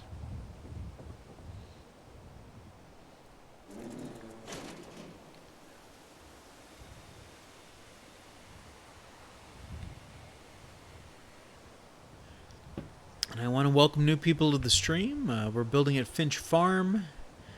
This build series was originally created with a series of poll questions where I asked my viewers about where they wanted me to build, what they wanted me to build, what factions would be involved, that sort of thing. And so we ended up here at Finch Farm, primarily a Minuteman base. I need to work in some sort of small railroad aspect, so maybe in one of these buildings I'll put like a little hidden room or something like that. I'll use like that bookcase, and it'll be like the little safe house kind of a thing. Alright, Josepha, have a great rest of your day. Take care. I'll be streaming for about another hour and a half. So yeah, if you're done eating dinner, come on back. I'll be here. And so we are building at Finch Farm, and we've got a bunch of stuff going on. We're building a barracks, and then we're also going to be building an armory, which will be probably down here. It will not be a tall building, simply because we don't want to be getting whacked by the windmills. And so before we do any segmentation inside, I did want to clean up some of these foundation pieces. My favorite faction by far for Fallout 4 is the Minutemen. The Minutemen are the only best hope for the people. Institute are murdering dickheads that don't really care about the people. They care about the Institute. The Brotherhood are tech hoarding tyrants in Fallout 4. I loved the Brotherhood under the command of Elder Lions. They were still protecting people from dangerous technology and stuff like that, but they were trying to help the people. They were working on Project Purity and all of that stuff. So, but yeah, as far as Fallout 4 is concerned, the Minutemen. The Railroad are useless. You couldn't survive with any other faction. And the reason I say the Railroad are useless is because once you take out the Institute, there is literally no reason for the Railroad to ever exist. And they care more about synths than about humans. So, yeah, hard pass. Yeah, see these, got a bunch of great snap locations at once. Now, this one actually snapped underneath, which is nice. But I do want to, let's go ahead and place that there. And then I'm going to come over here and turn off my general snapping. Now I can put it wherever the hell I want.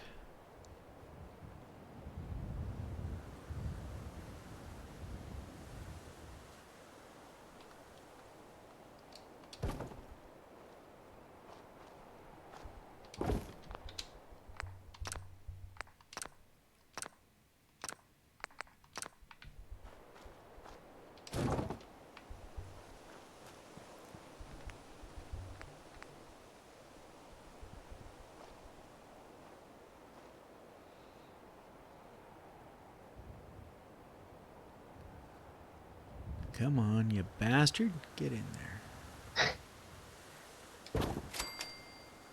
Were you surprised that Fallout 4 didn't have an, I would call it a similar NCR style faction? I think that the Minutemen would be the closest thing to an NCR faction. But the Minutemen have been totally decimated. The Minutemen would not survive if it were not for the Sole Survivor. Because Preston isn't a leader. He admits that right at the beginning, doesn't he? Yeah. Which is why, as the only remaining Minuteman, he elevates you to the position. It's kind of funny that Gage took that same route with the Raiders at New Coca-Cola. Oh, yeah.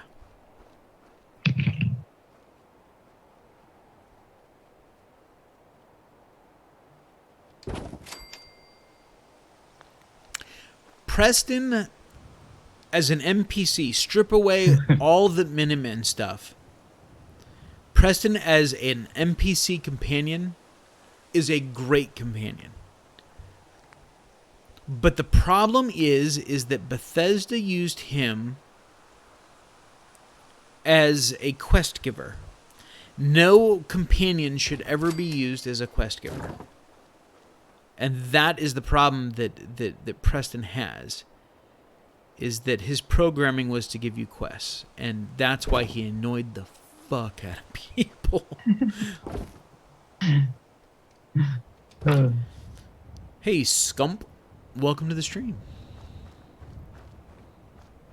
There, now we're getting significantly more scrappy. But I did want to grab some plywood. I also didn't like how Preston didn't have his own quest line. You know, maybe something along with all your other companions. Right. You know. Yeah. His affinity quest was just doing Brotherhood stuff or Minutemen stuff. Yeah. It wasn't personal. Well, I mean, I guess it would be kind of personal. Hey, Bird. Welcome to the stream. Let's grab this. Actually, I want to put this over here.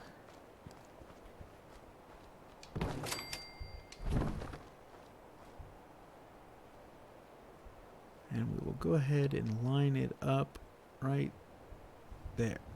Oh, there. There. Oh, nope.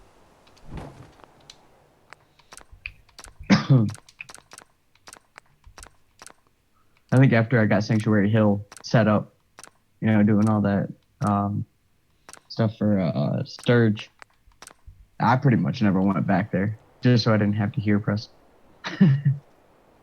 See, and that's what everyone hates about Preston. Another settlement needs your help. Yeah. And Bethesda, that's where they screwed up with that character. It's a shame, really. It is. It is. Oh, that's kind of different. I like that. Where can I place it? Since we're talking about companions, what's your favorite companion? I don't have a single favorite. I like storylines. I also like stories of redemption. I will say that Kate is one of my favorite companions of all time. Because Kate is so utterly broken. And you have the opportunity to leave her broken, to abuse her like everyone else has ever done, or you can help her heal. And I love that.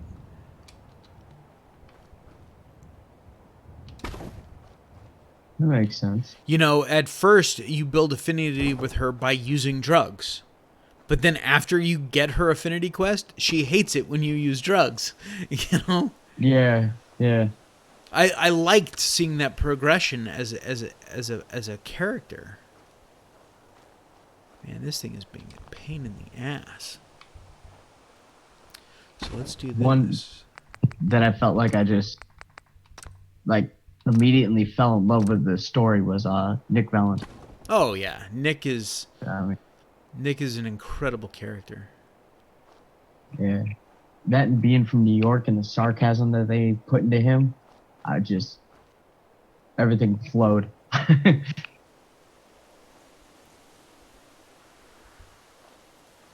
Oh yeah, the actor that portrayed Nick did a great job too. So yes. All right, let's put that there. I got it at least where I want it. Now we will move it. Oh, you bastard! I had it where I wanted it.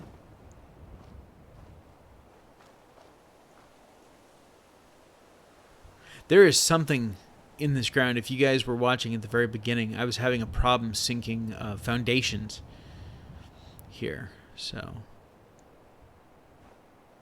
Think it could be the water? Or water. What am I talking about? Never mind. Wrong place. yeah, I can build in water just fine. I didn't know if that had something to do with the build, with detection, because us on PS4 don't have a place anywhere. Well, you guys have something similar. You have Quappa. Yes, didn't. What is that? It's essentially the PS4 version of Place Anywhere.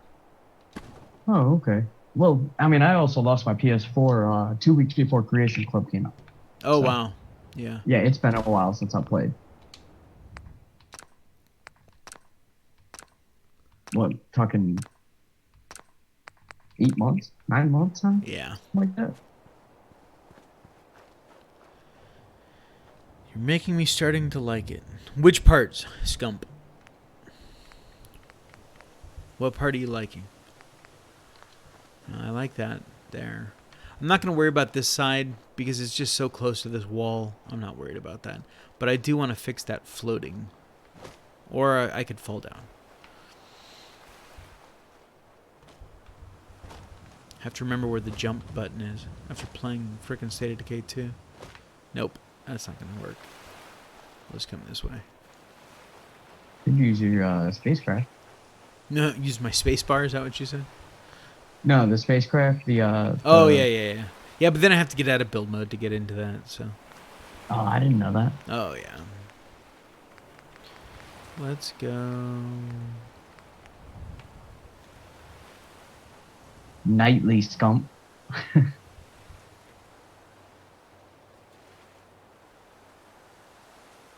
Yes, I do.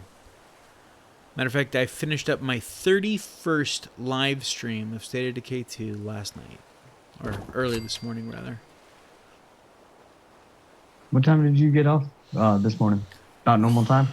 Yeah, it's somewhere around 1:30, 2 o'clock, I guess. Oh, okay. Starting to lose track. Yeah, I went and ate dinner and passed out. Yeah. So, but I'll be on tonight. No, Right. no doubt about that. And I should be getting it should be about 5 o'clock when I'm going to start that stream. Should.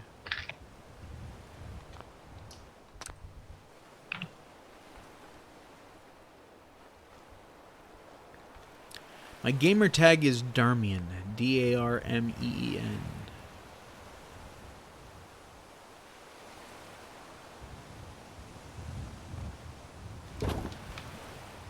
As far as live streaming. Yeah, is he doing his moribund, his scaver play? Is that what he's doing? Probably. I know he was playing State of Decay. Oh, okay. Nice. Yeah.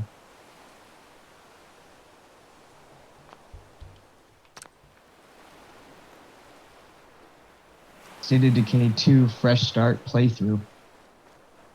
He's doing a 100-day challenge. Yep.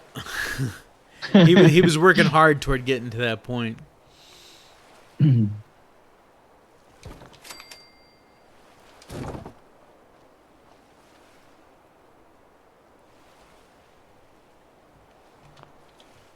So are you doing this just to do it, or is this going to be for a challenge build? But this is just build series.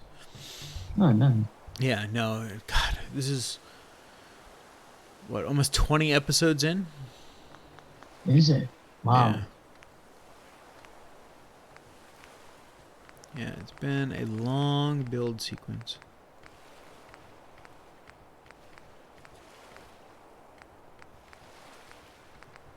Where's the one I'm looking for? No, not that one.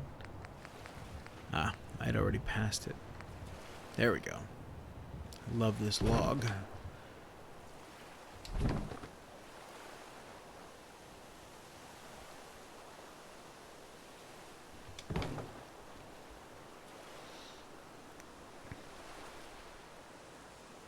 Alright, Stump. Sounds good, buddy.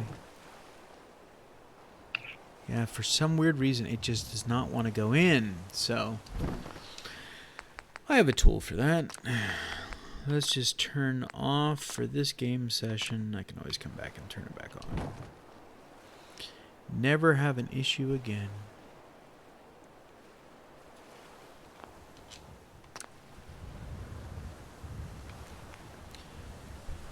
See, but the problem is now nothing wants to. Nothing will place because I turned off global collision check. So I just need to pick something.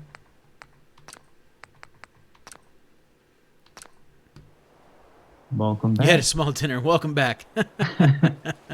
Nice. All right, let's go with this one. Will look cool. Let's go with that.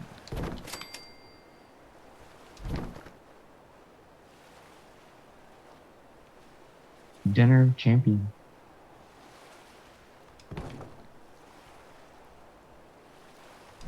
A few sips. Man. What were you saying, Brian? I was gonna say, now I want pizza. Yeah, I know, right?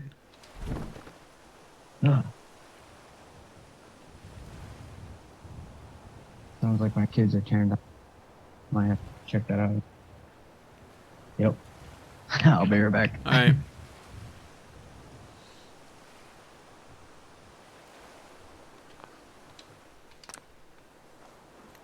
There.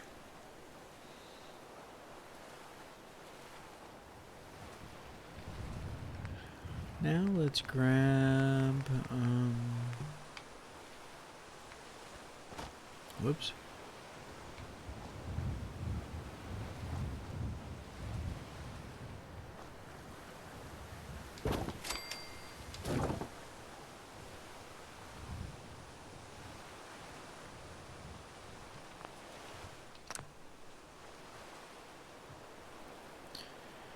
Brand Papa John's sausage, and I think beef pepperoni.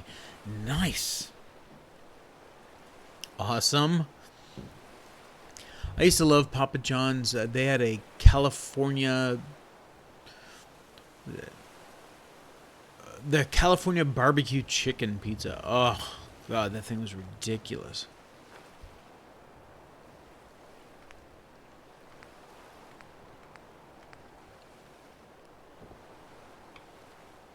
This snaps to nothing, but it'll place a lot of places. I like it.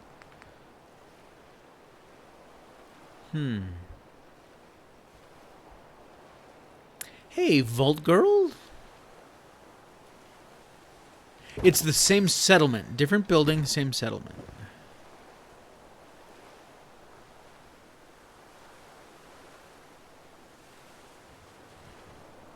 Yeah, we are building the barracks right now. Place for people to sleep. Come on, that ain't cute.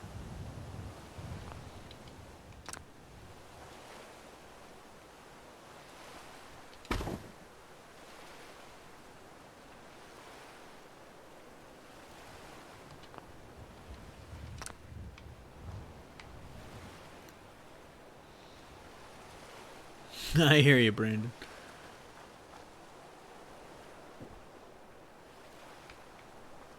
Yeah, we're not going to do much on this side because we'll never see it. I won't even walk over there during a walkthrough, so.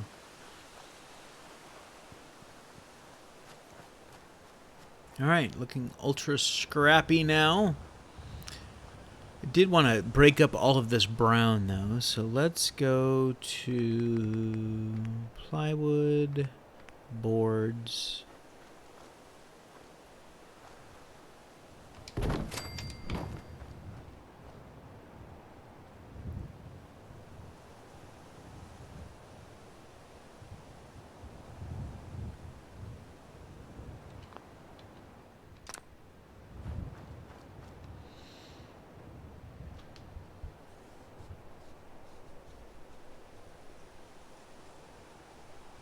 Interesting. Don't make you buy another game. Well, I don't intend to make anyone buy anything. That's never my intention. See, that's just more brown, though. Oh, it's more like a tan. We'll go with that. Come on, place somewhere. Shit. Oh, there we go. You slide up there. Yeah. Good enough for me to come over here. And put it right there.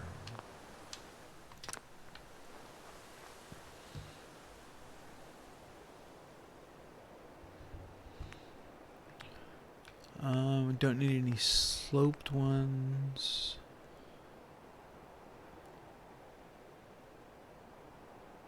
All right, I'm back.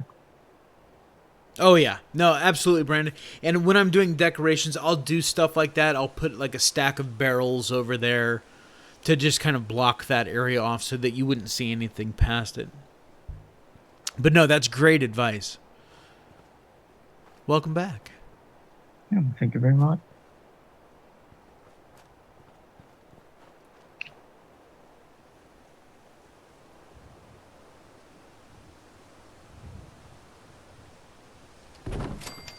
There we go. We'll put something over here on this metal wall. Now, when you were going through your mod list, I don't know if I just didn't hear it or anything like that, but do you have like the typical ones, like snappy house kits and No. you know stuff like that? Nope. No. Nope. I looked at snappy house kits, and I actually stopped using that right before they took it off because it was off of Bethesda.net for months. Oh, really? Yeah. And snappy house kits is just a little too clean for me. And not that there's anything wrong with that. People love that sort of stuff. You know, they want to make all clean, fresh stuff. And I get that too. You know, Stu kind of rattled on about, you know, why can't these guys nail a fucking board straight? You know, it doesn't make sense. I don't get it. You know, kind of poking at that whole thing. But yeah, I don't have a lot You know, I mean, I use Ethereum stuff, and he has some clean stuff too. Don't get me wrong; I'm not opposed to clean stuff, but in trying to keep my load time getting into build mode, you know, as low as possible. That's why I used to run with Workshop Rearranged, which is incredible. If it didn't take nearly a minute to get into build mode, I would absolutely use Workshop Rearranged because it made sense in my brain how he laid everything out. Question: what is your favorite pizza brand? By the way, I write in English, or what people call British. All right, no problem.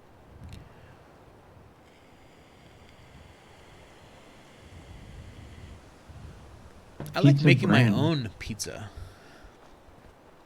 If I had my druthers, I would always make my own pizza, but I typically don't have my druthers. Go ahead. Being from New York, anything thin, so it won't even hold up straight, in a ton of grease. Oh yeah. So I mean, it doesn't even have to have a brand, but I can't stand like chains and stuff like that.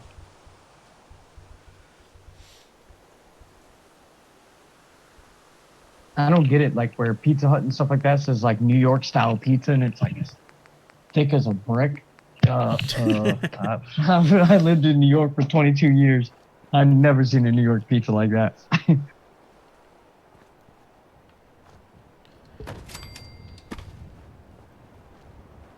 You really can't beat those $5 hot and readies. Oh no, absolutely not. No. No, the broke pizza, you know, hell, even the frozen pizzas. Yeah. The Red Barons. Oh yeah.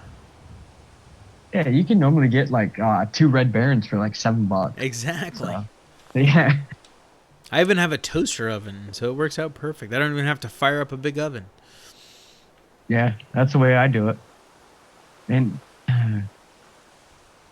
I'm not even really in the South. I mean, I'm in North Carolina, but if I were to fire up an oven, it'd sweat you out of the house. So a little toaster oven is perfect. All right, sounds great, Josepha. Gas station pizza. Ooh. There you're playing with fire. Yeah. Yeah. That's like Walgreens sushi. Yeah. You like sushi, Vic? Yes, but I'm not adventurous when it comes to sushi. I like Philly rolls, California rolls. The basics, pretty much. Yeah. Gotcha. Yep. Give me a little bit of wasabi and soy sauce on a plate so I can dip it. Yep, I'm good to go. Yep. Yeah. Every time I go out to a sushi bar, because I won't do these like little sushi places. I don't trust them. But I would normally get one roll that I've never had before. Sure. Yeah. Try something different. Yeah, I get that. Yeah. Me and my wife will split it, you know. Oh, that did not work out very well.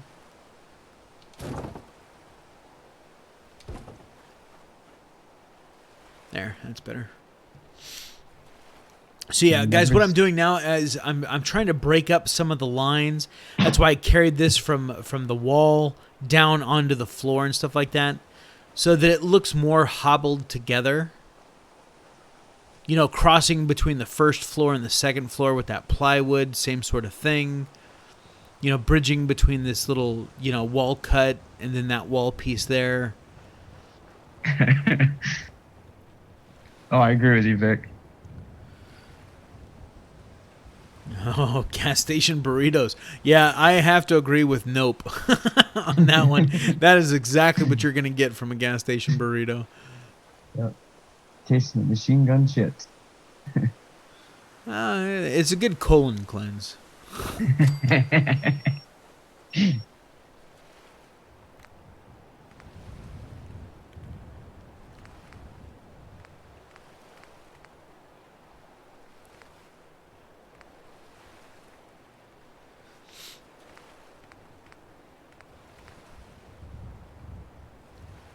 Yeah, normally when I go to a gas station, I avoid the hot and ready stuff.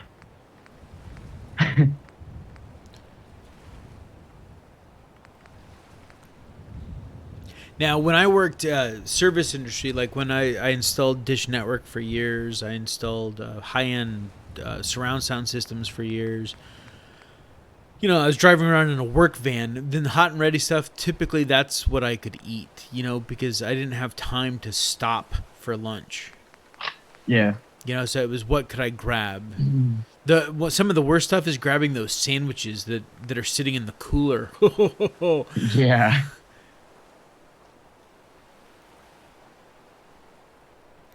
But I will tell you, 7-Eleven makes these cheeseburger dogs. It's like shaped like a hot dog, but it's like hamburger beef and it's got cheese inside of it. Those things are so ridiculous. Give me some mustard, some onions. It's like eating a cheeseburger, but just in a hot dog bun. So, Yeah. See, we don't even have 7-Elevens over in North Carolina.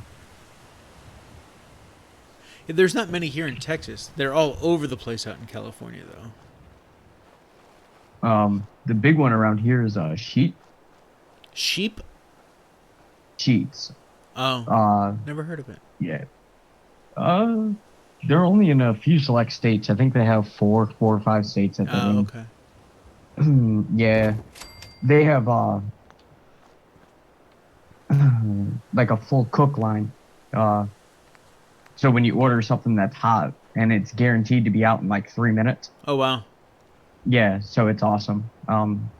Those hot and readies, well, they're not even ready, but those I'll get.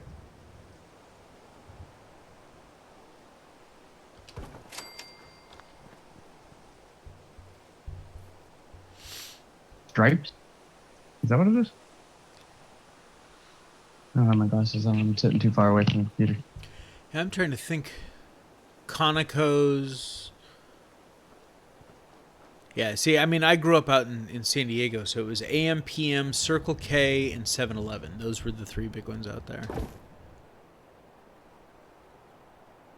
New York, we had Stewart's, Cumberland Farms, and Hess. That was about it. All right. So I think we are done kind of patching stuff up around here. Maybe do a little bit over there.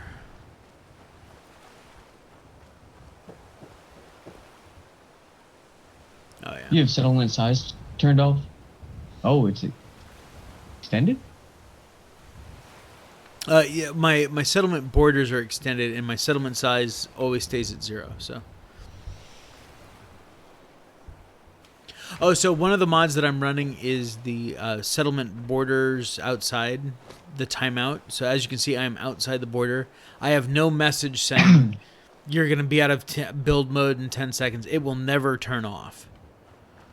Oh, okay. So this will allow me, like if I really wanted to junk these fences up and do the same thing that I'm doing with the barracks over there by putting pieces of plywood and stuff like that, I can fully function. See, like here, I can't build this no matter because I'm outside the build area. That makes sense.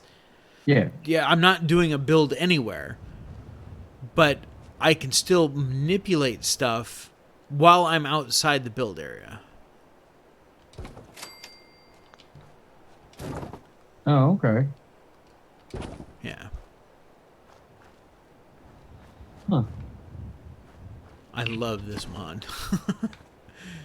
And I didn't find it until just a couple months ago. All right, Brandon. Matter of fact, I'm going to take a very quick break, maybe just a couple minutes, stretch my legs because I've been going, 2 hours now? And this chair sucks. Oh, Brian's supposed to be buying me a new one, but he hasn't done it yet. Lazy bastard. So yeah, I'm going to refill my glass, stretch my legs real quick. So yeah, give me like 2 minutes, and I will be back, and we'll wrap this thing up. Got about almost another hour. So I'll be right back.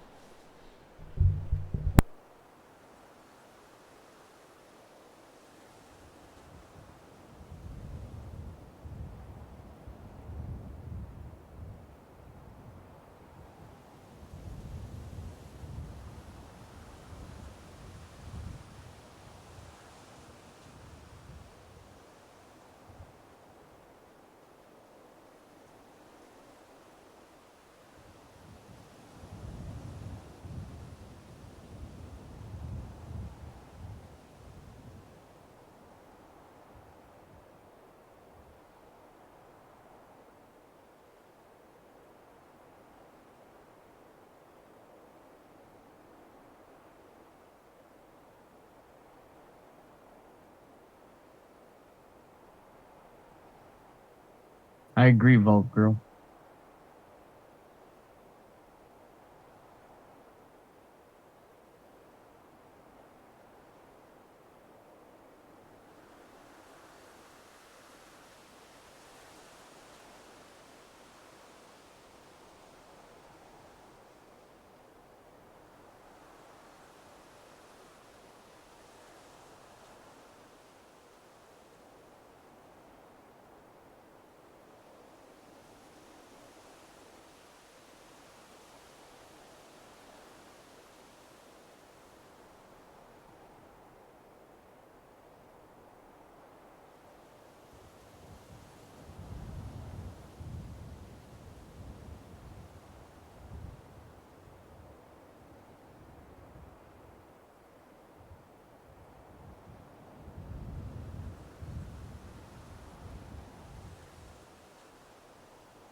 All right, I am back. Let's see what we got here.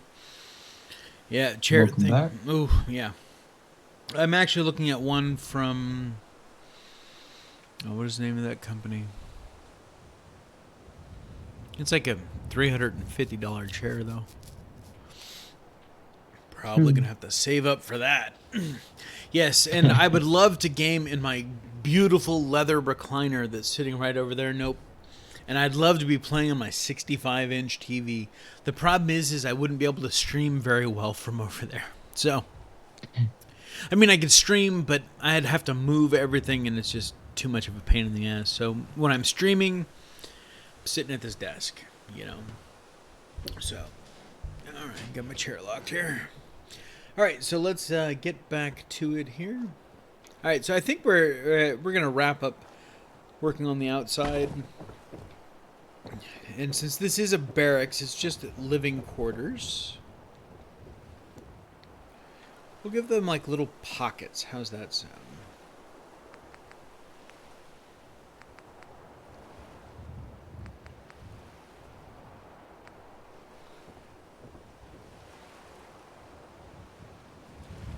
And I've turned off my snapping, so I'll just be able to place this wherever the hell I want to.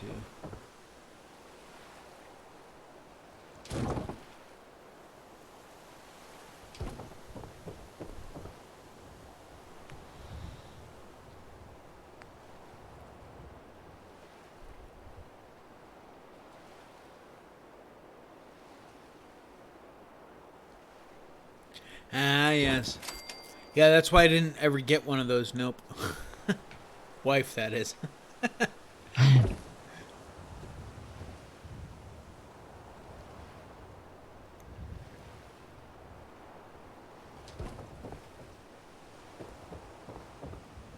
Alright, so guess what we can do, let's go with a metal wall here.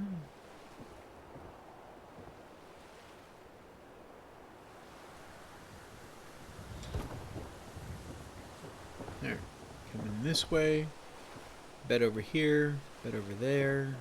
Yep, I like it. And just to give them the hint of privacy, we'll go with a wall cut. One of those. And we'll segment that out like that.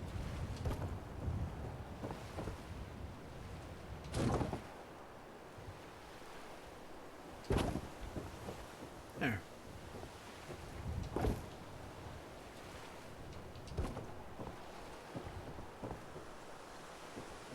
So it needs to move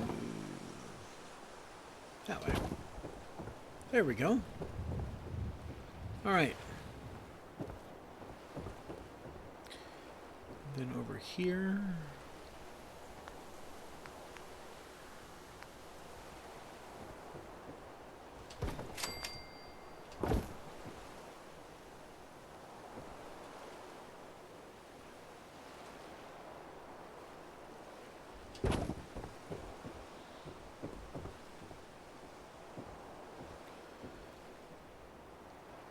And this we're going to leave open because this is going to be our pathway to get up the stairs.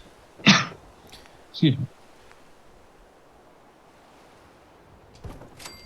How's your wife doing, by the way, Brian? Well, she's sleeping right now, actually. She's working nights, right? Yeah. Yeah. 6 p.m. to 6 a.m. Ugh. God, I hate working overnights. That's why I started my own company, so I don't ever have to do that shit again. I hear you. I wish I could do that. So do it. There's so many different things that I want to do. Well, yeah, pick one. Do it. Pick one, start another. Yep, absolutely. I've owned a software repair company. I've owned a website design company. I've owned a marketing company.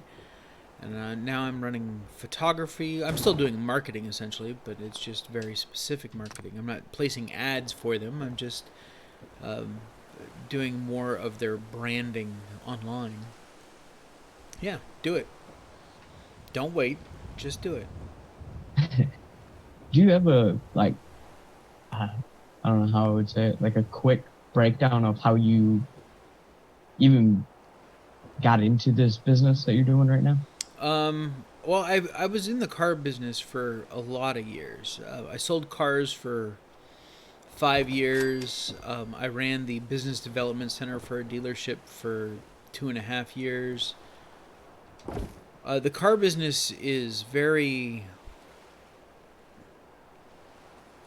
You never find someone that's only been in the business 2 years. Whenever you talk to somebody, they're either new to the car business or they've been in it forever. The car business is hard on people. It's a lot of hours. You're looking at 60, 70, 75 hours a week. You know, because you're at the dealership before it opens. You're there late nights sometimes because you have a customer that walks in 5 minutes before you guys were going to walk out the door. And you've got to spend a couple hours with them and stuff like that. You never want to kick someone to the next day. You always want to make that sale that day. So car business is very rough. And I've done multiple facets of the car industry. I sold cars. I was a manager. I ran a BDC. I was a service writer. So I know all the ins and outs of the car business. And luckily, I worked for a general manager and dealer principal that the dude is fucking tough as nails to work for. He's kind of, he reminds me of Gordon Ramsay in a way. Real hard ass. Real hard ass. He's the man that will cut you down and then compliment you in the next sentence. You know, that's his mentality. He's old school and a great guy. I love him to death. I do work for him on the side all the time. He calls me, hey, I need this done at my house. He pays me very well. Oh, nice. And yeah, because he respects my knowledge. And but yeah, so I approached him and I said, hey, I've been doing this marketing thing. Yeah, do you want to do any advertising? He goes, you know what I really need? I have a company right now that comes down out of Dallas and they take photos of my cars, and I just don't think that they're doing a very good job. Is that something that you think that you could do? And I said, I wouldn't do it as an employee. And he goes, no. He goes, I want you to, like your marketing company, just add that to what you do, And I was like, all right, cool. And so because I know how you should show a car, because I've done thousands and thousands and thousands of walkthroughs. And so that is that's pretty much how I got into it, Oh, nice. But I'm actually talking to a couple real estate agents right now. Because, again, in the area that I live in, there are companies that will come out and take photos of a house for a real estate agent. And they charge, 150, 200 bucks. And you will get 35 photos, and they'll all be photoshopped and filtered and all that stuff. And then you will deliver them to you, and you can do whatever it is that you want to with them. Upload them wherever you want. And so, but there's no one like that here. In this area, there's no company that offers that. So I'm in talks with a couple different real estate agents in the area to do that same thing. To offer them that service in our local area. So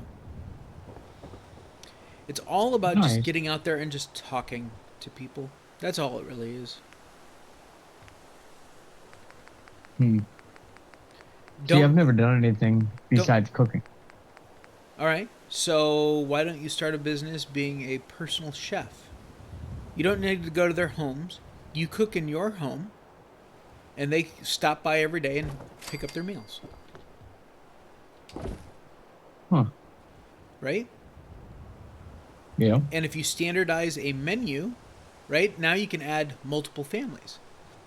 So you cook for 2 or 3 families, and you make the same meal for all of them on the same night. Never thought about that. The big key to doing anything by yourself is replication. You can't replicate yourself, so you need to develop ways that you can do the same, the repetitive action as efficiently as possible. I shoot probably, on most days when I actually go and photograph cars, I may shoot 15 or 20 cars in a day. And each car has at least 20. Some of the higher end cars, or they have more options, because I photo everything. If the radio has 10 different things, because they have a navigation screen and a radio screen and a Bluetooth screen and all the different screens that show up, I take pictures of all of them. Because I want someone, when they're cruising through, looking at all these different vehicles, they're like, this vehicle has 15 photos, this vehicle has 40 photos. Which one do you think that someone's going to take a look at? The one with 40 photos. Why is there such a disparity between the two?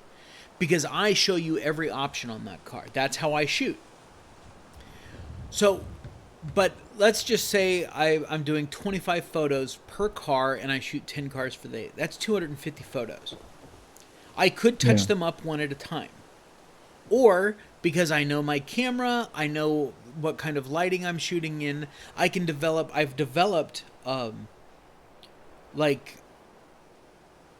what's the word? Like a batch file. Where it will, and I tell, this is all in Photoshop. I say, okay, Photoshop, I want you to open each file in this folder, and I designate the folder, and I want you to resize the photo to these specifications, because that's what their website is, that photo size. I want you to run this color filter. I want you to run this tone filter. I want you to apply this overlay. And there's about 7 or 8 different things that I do to every single photo. So, but by batch processing it, I can take those 250 photos and say, Photoshop, run that batch, and it will do each photo one at a time, and I can watch it. I can sit here, it'll open the photo up, it'll resize it, but it's happening very quickly. So I see the resize, I see maybe one of the filters throw up, or the overlay throw up, and then it's gone, because it saves that file as a new file and shuts it down. And then it does the next one. So 250 files, that would take me forever to hand do. A batch file takes 15 minutes. I go make myself, some lunch or something like that, And while that's batch filing, and then I go through and segment them out by stock number and do all that stuff that I can't, really batch. But it's all about not duplicating effort. If you're going to do something, you want to do it as quickly as you can. So again, you don't want to be cooking 4 different meals for 4 different families. You want to cook the same meal for 4 different families. That way you're not having to put ingredients away and get new ingredients out. You're doing the same thing, and it will cut down on your time. Yeah. I've never really looked at a chef other than, obvious restaurant work. Right. No, personal chef, that's huge. How many people live in your town? Oh, I don't even know, to be honest. I've looked it up before.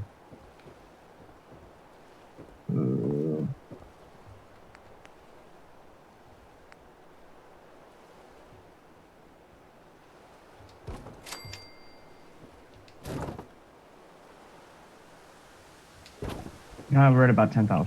All right.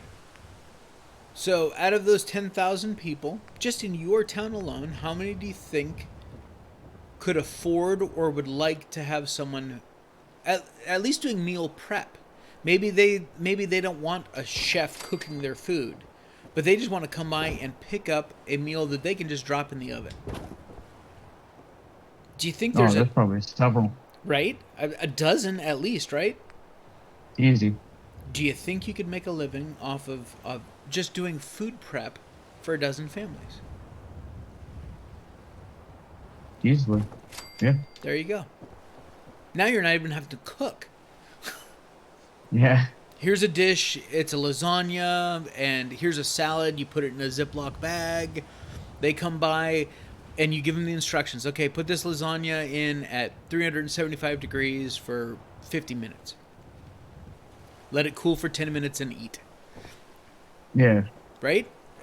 Yeah. I'll have to look into doing that. And I know just enough about cooking to get myself into trouble. That's what I know. But I know that there are people out there that would gladly pay someone to do the tedious prep work for them, if not cook for them. And again, I'm not suggesting you go to their house and prep meals and be like the butler or something like that. They come to you, they pick it up, and maybe you plan out for a whole week for a family. And of course, you're gonna need more freezer space. You're gonna need more fridge space. You're gonna need those things ultimately. But for right now, you deal with what you got. Your wife would probably be pissed, because your house is being overrun by cooking stuff, But you've now, because here's the thing and I wish I knew this much younger in life. For those of you that don't know that are watching, I'm 43. I'll be 44 in just a couple months here. But something that I learned about 4 years ago is that, and it makes sense when I say it, you're going to be like, well, yeah. But when you start applying it to your life, it's a whole different story. We all exchange money for time. Most all of you that are working exchange money for time. Not for labor, for time. You are paid an hourly wage. Now, of course, if you didn't do your job, you wouldn't have a job. They would get rid of you and find someone that did do the work. But you're still paid an hourly wage. And that is the wrong way to get paid. You need to get paid for the work that you do. It is infinitely more satisfying in life to get paid for what you do, not for your time. Give me a project and let me do it. If it takes me an hour or 10 hours, you pay me the same amount of money for that project. Because then you start developing efficiencies to get it down to that hour. So now if that, let's say it's $100, okay? And you could get paid $10 an hour and take 10 hours to do that job. Or you could get paid $100 and it only take you 2 hours to do that job. Now you could do that same sort of work 4 times in a day, and now you're multiplying your money. Yeah. So Still only working an 8-hour day. Right. You're only working an 8-hour day, and you've just quadrupled your money. Or more than that. You've quintupled your money. Because if it takes, say, normally 10 hours, but you get it done in 2, yep, you just 5 times your money. So kids, you youngins out there, listen up. Get paid for what you do, don't get paid for your time. Because for one, getting paid for your time means that you'll be lazy. You will get lazy, and it will still only take you 2 hours to do that job, but you will spread it out over a 10-hour period.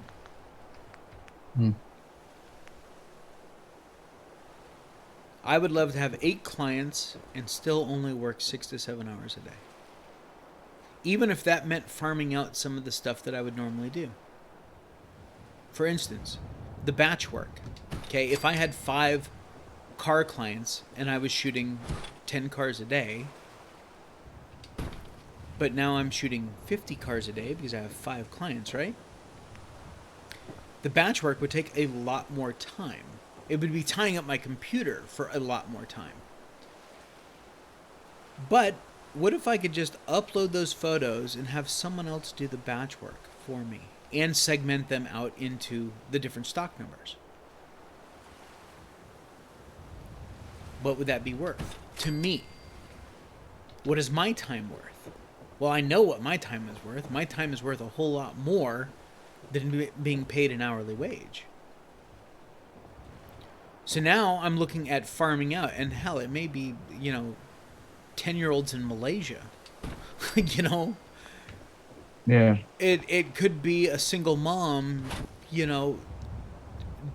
who was a graphic artist, but she can't find any work doing that. But it's something that she loves to do, and so she does it, in her free time in her evenings. As long as the pictures are done by morning, as long as they're uploaded by tomorrow morning, I don't care. Because that's my time frame that I'm setting. Every photo that I shoot is uploaded that evening. So now I've just quintupled my money because I have 5 times the clients. Now, of course, it's going to cost me a little bit. So maybe I'm only making 4 times as much money, but I'm still only working the same amount of hours.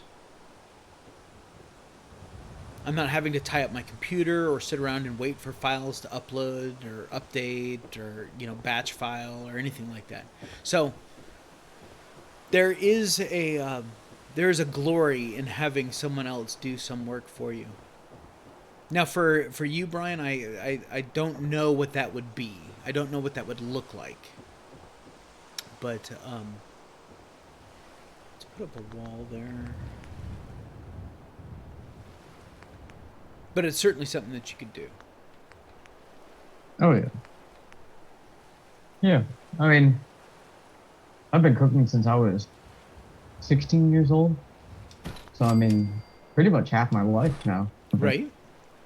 Cooking. And last couple jobs that I've had, it wasn't the food, it wasn't the restaurant that burnt me out. It was the employees. They were there for only a check.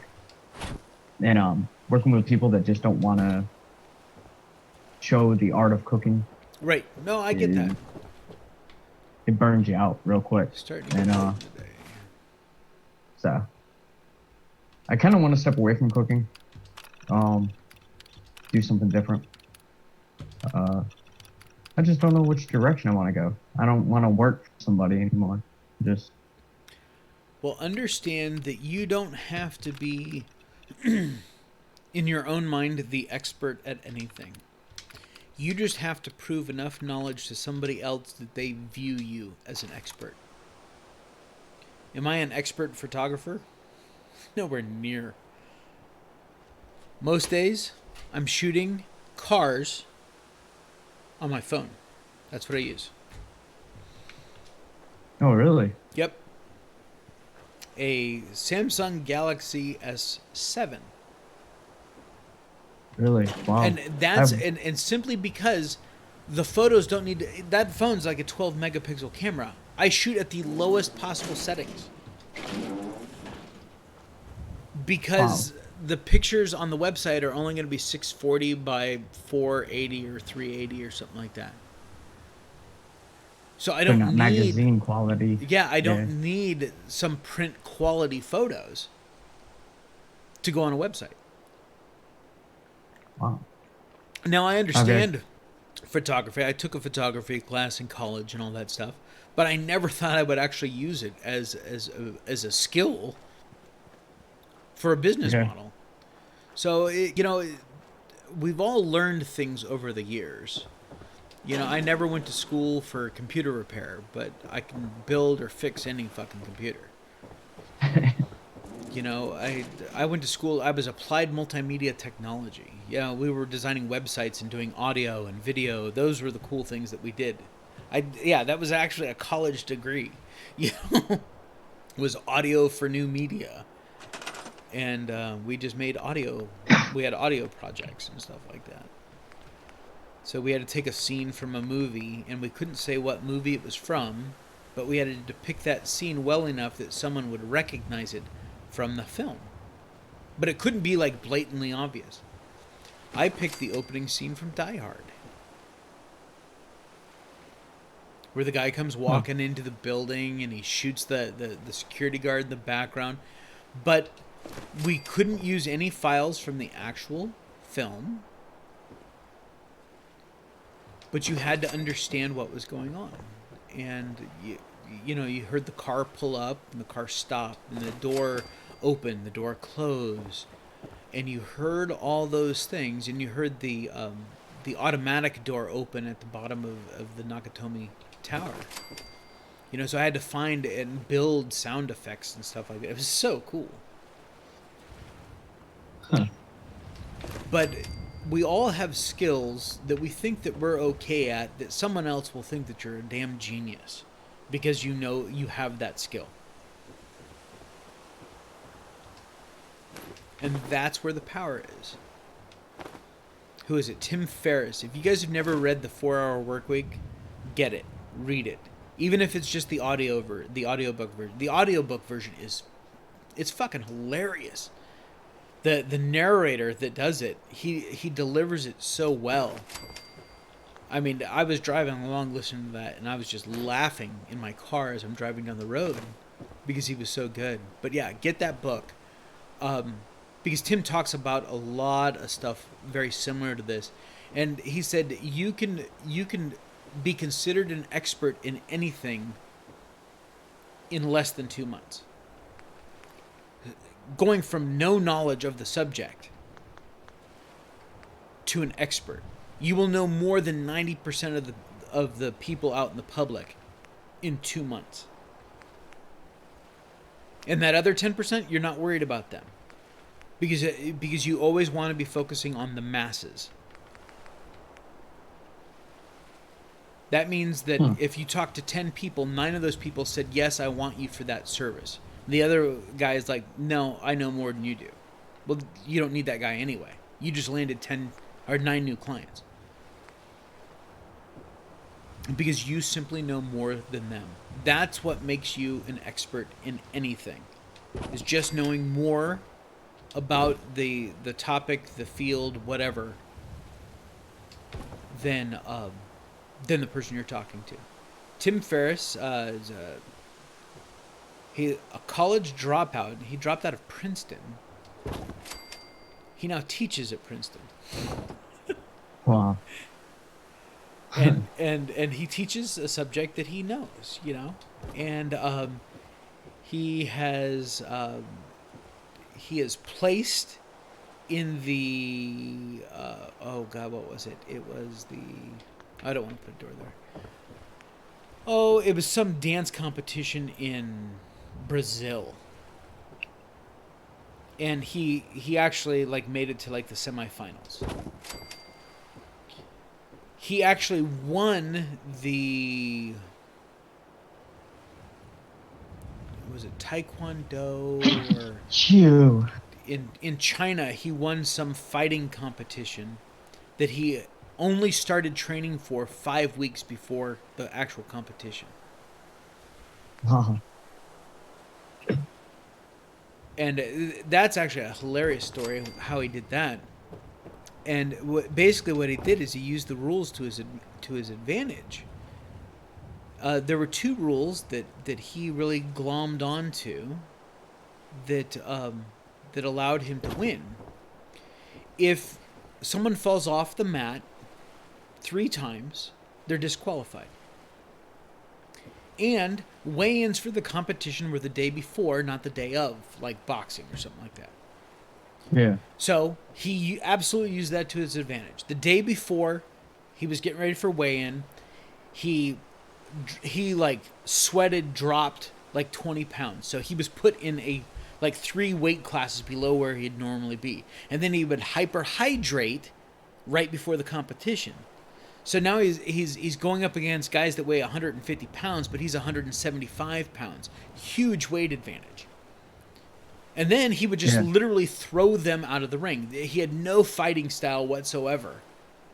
But he would push them out of the ring, and he literally won. He was a champion. Won the whole thing. And now everyone does that. So by him doing that, he totally changed the face of that entire sport. But yeah, I mean, the guy has done so much shit over the years. You're like, how could one person do that? Because you don't need to know everything. You just need to know more than most people. So yeah, I'm sure you guys weren't expecting life lessons when you wandered in here today. But sorry about that, guys. There you go. Blame it all on Brian. Yeah. Oh, I don't want structures. I want furniture. And I want containers.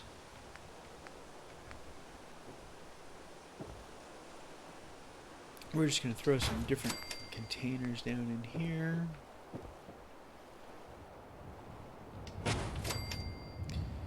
If you have a local farmer's market, you could always make a product to sell there. Absolutely, like a spice mix or kimchi or whatever you do really well. Move to selling on a website. Absolutely, Volgirl. That's great advice. Yeah. Huh.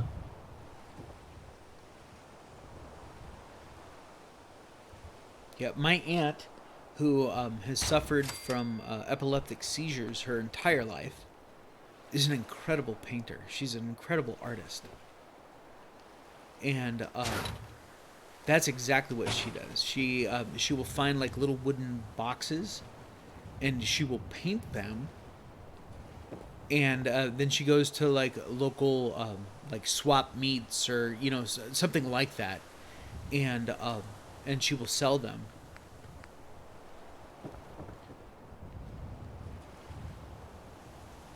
So she hasn't been able to have a job since she was like 16 or 17 because of her medical condition. And, she had a grand mal seizure while driving. And she was properly medicated, but sometimes it just hits her. And, start small, think big. Great advice. But yeah, but she found a way to, make her some money and doing something that she absolutely loves doing. And she can do it on her own time. She doesn't do commission pieces or anything like that. She just does small stuff that people will buy and maybe they might keep or maybe give as a gift or something like that. So right now I'm just looking for some containers to kind of just fill this in. God, that thing just disappears.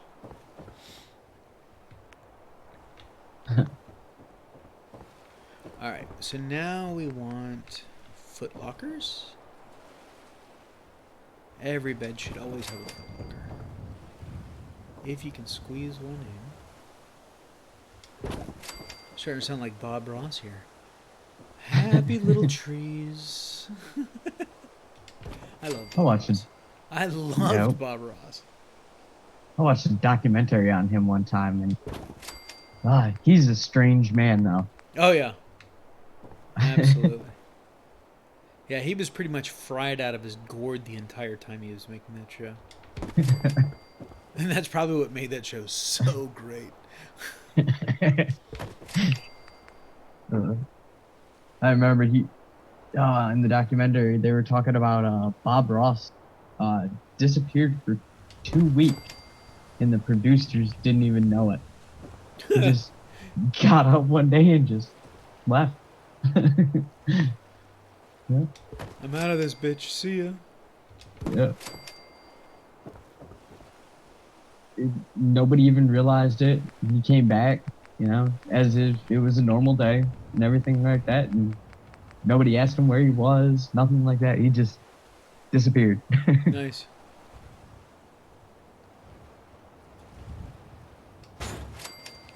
Yeah, but you can use the size glitch to get around that. Yep. At least you know how far you've built iCup. Me, I have no idea. I can't touch electrical now.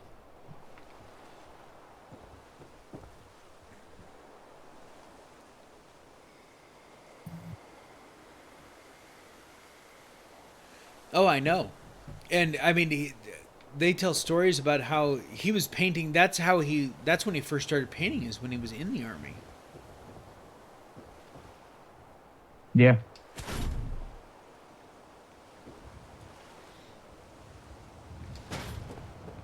Now, the one that always surprised me was Dr. Ruth. She was a sniper in the Israeli Defense Force. Jeez.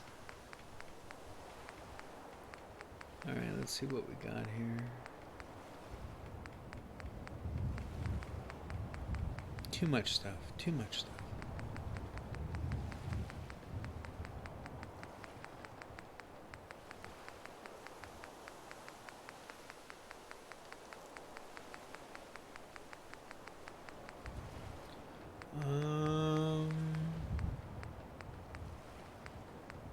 Oh, where's the big one? Will it fit there? No. It might.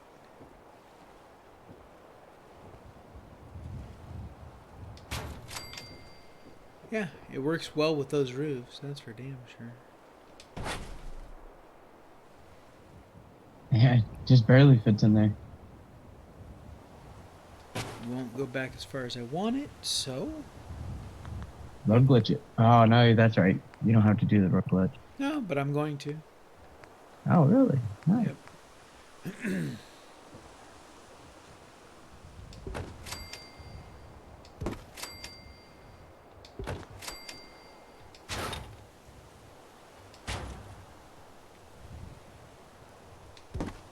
Oh, missed it.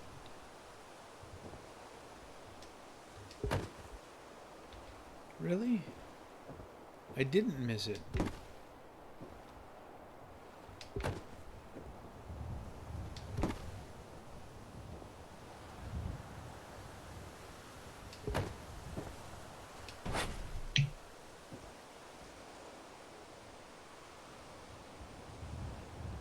Trying to do the rug glitch inside the build. Oh, there it goes. Alright, cool. Yeah, I don't need to do the rug glitch, but just to show people that I still can. I still got it. Alright, let's get over here. There we go. Now we can see what we're doing. There.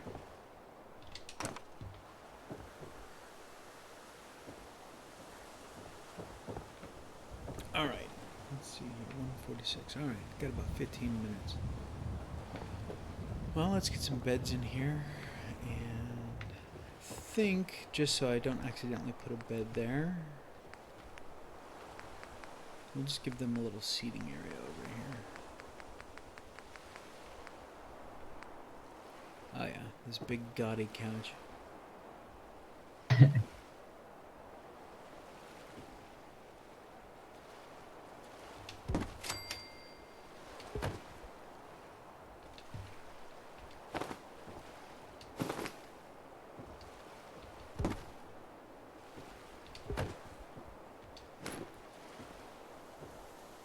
Got anybody lined up for the live stream tonight? No, not right now. I'm sure I got you. Denise will be around. Oh yeah. Didn't know if Liz and Yeah, I know Liz was off today. I don't know if she's off tomorrow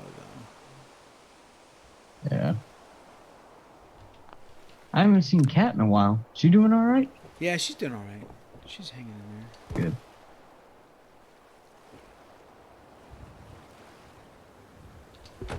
She's just been getting more sleep, which is a good thing because she doesn't sleep Yes. nearly enough.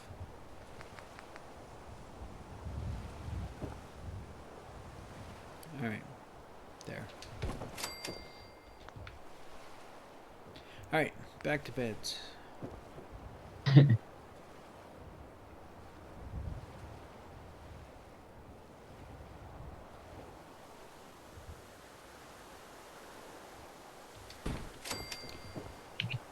Stella was in here earlier. Yeah, I saw her sticking around for a little bit. She's over in the UK too as well, right? Oh yeah. Thought so. Yeah, that's right. She was saying that it was like 7 o'clock in the morning when it was No, 2 or 7 3 o'clock. for us. Yeah. Like this morning. All right, come on. I keep looking down like that's gonna fucking matter. My monitor isn't moving. No, I don't have some special skill where I can look. I can change my perspective. It's just a long habit I have. You turn the controller when you play racing games? No, I did, of course, whenever I was playing Super Mario, I'd always, oh shit, sorry, didn't mean to hit the mic. I'd always jump when I hit, My mom still does that.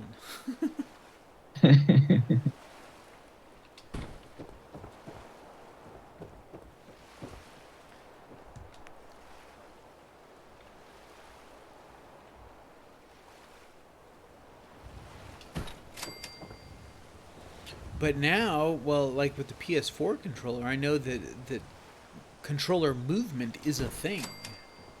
Yeah, motion tracker. Yeah, that's crazy. I didn't know that until I was watching gameplay footage of Detroit Become Human. I was like, what the fuck is that move? Yeah. And then you guys have that little touchpad thing in the middle, too. You'd be surprised how many games don't actually use either of those. Yeah, I'm sure. I believe Division used it very well because that's how you would move around the map. Nice. Personally, like when you opened up the map, if you needed to go to another area instead of marker, you would scroll your finger across that to scroll over to that part of the map. It wasn't too in-depth like a lot of these games that are Sony specific, but it was a nice touch. But that motion tracking, when you're trying to type something and you move the controller down and then back up, it picks up that motion track, so you have to use that to try to pick up your letters. Yeah, it's super annoying.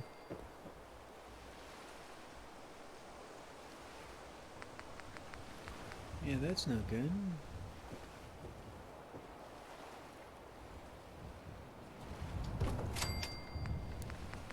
Create like a little area over here. There we go. Come on, there we go. Alright, so how many of you guys are watching are excited? No, how many of you are not excited for Fallout 76? There, that's a good question. Not excited? Not excited.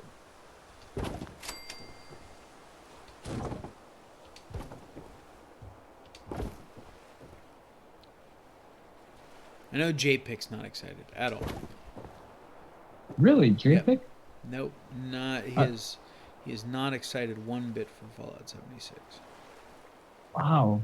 At this point, he has no plans of buying it, from what I understand, from what he said.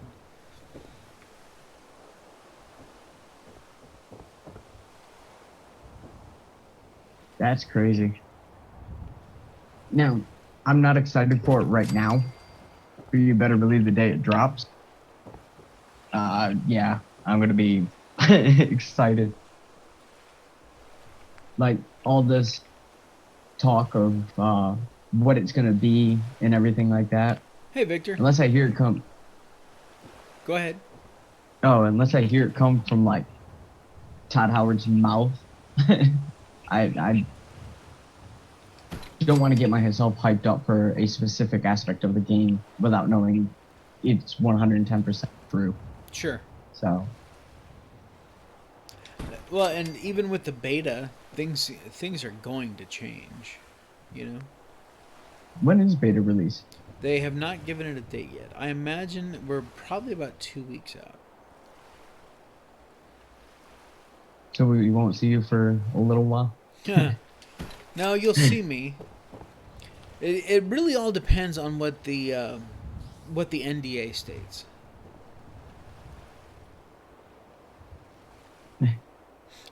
Victor. Yeah, it really all depends on what the non-disclosure agreement is. I mean, who knows? If they're smart, they'll let us. Oh yeah. Because they want people hyped for the game too. They know that people are very hesitant about it, and they want people to be able to see it and understand it better. Yeah. And I think that that if they allowed us to stream it, and even if they said, okay, you can stream this aspect, but you can't stream this because we're doing a lot of tweaking on that, and we don't want people to think that that's how the final game is going to be, I'm okay with that. Shit, let me stream any part of it. Sign me up, you know? Yeah. Yeah, because if I could share it with you guys, that would be the best.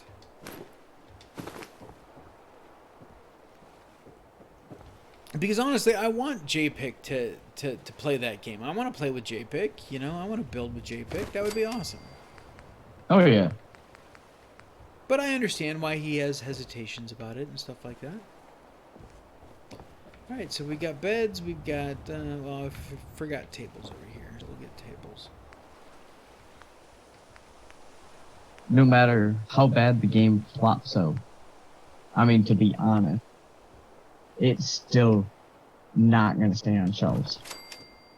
If it's completely terrible and this multiplayer throws it off so bad,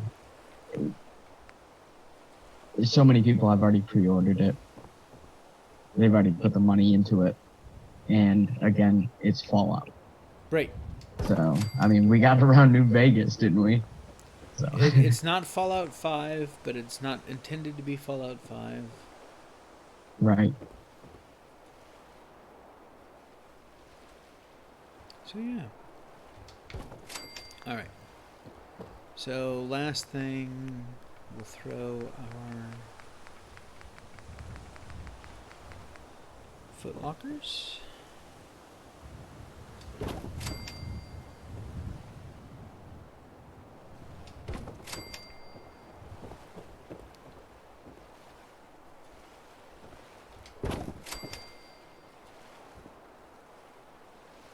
Me too, Volgirl. I can't wait to get in there and experience it. See how I can break it. I want to help. That is Vic's goal. Yep. I mean, it is the challenge. It is the break it early test application. New Vegas. That's a good question. It was about the same time as Fallout 3, New Vegas wasn't it? was 4 years. It's just a couple years after Fallout 3 in the timeline. Because they all take place right around 200 years after the bombs, right? I mean, as far as like 3, Vegas, and 4. Yeah, it's roughly around that. Yeah.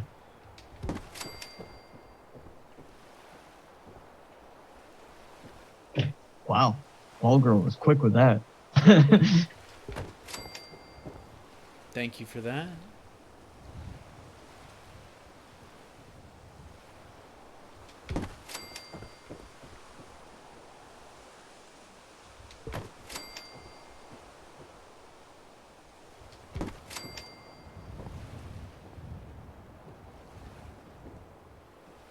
Yeah, the game released 17 months.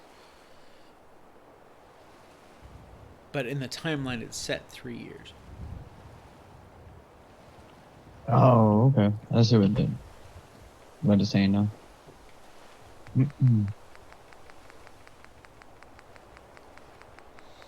Yep, only had 15 months to produce it, to make it.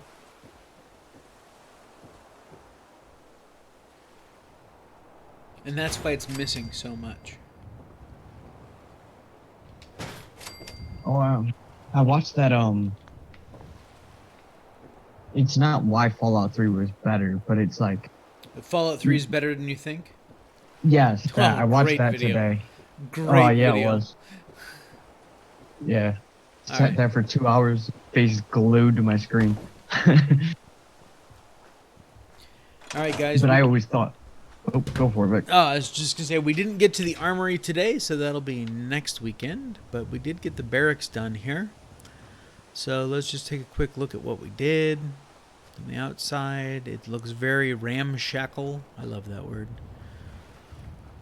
And then we will come take a quick look on the inside. A few little seating spots for them to relax. Different bedding areas.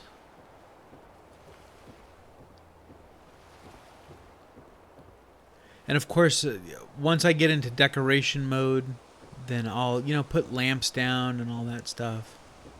But I at least wanted to get some different containers in here so it just wasn't beds sitting on rugs. But yeah. And now we'll take an aerial look of it. And we will wrap this up. So, Brian, go ahead and finish talking about what you were talking about. As I run into a door. I was going to say, I always believed Fallout 3 was better. I was never a New Vegas fan. It didn't feel like Fallout 3. It played like Fallout 3 as far as aspect ratios of like how gun mechanics and all that worked.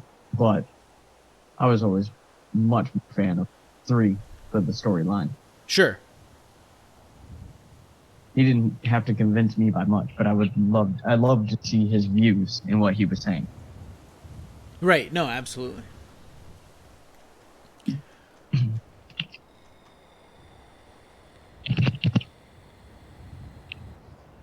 Well, there it is, guys.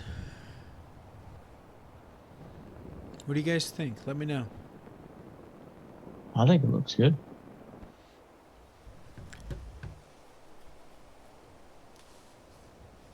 I love the different textures and colors and stuff like that we're getting with some of these pieces.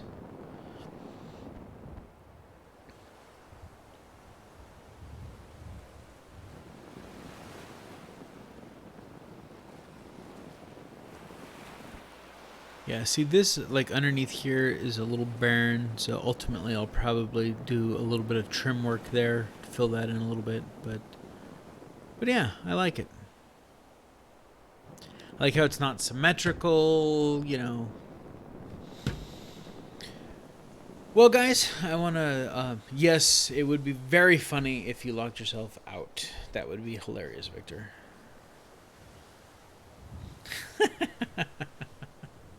Thanks, Victor. Appreciate your honesty there, bud.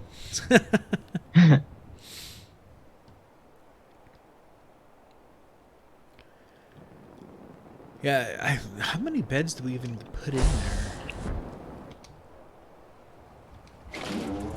Let's see, we got 2, 3, 4, 5, 6, 7, 8, 9, 10. Nice. I don't think we're going to need any more than that.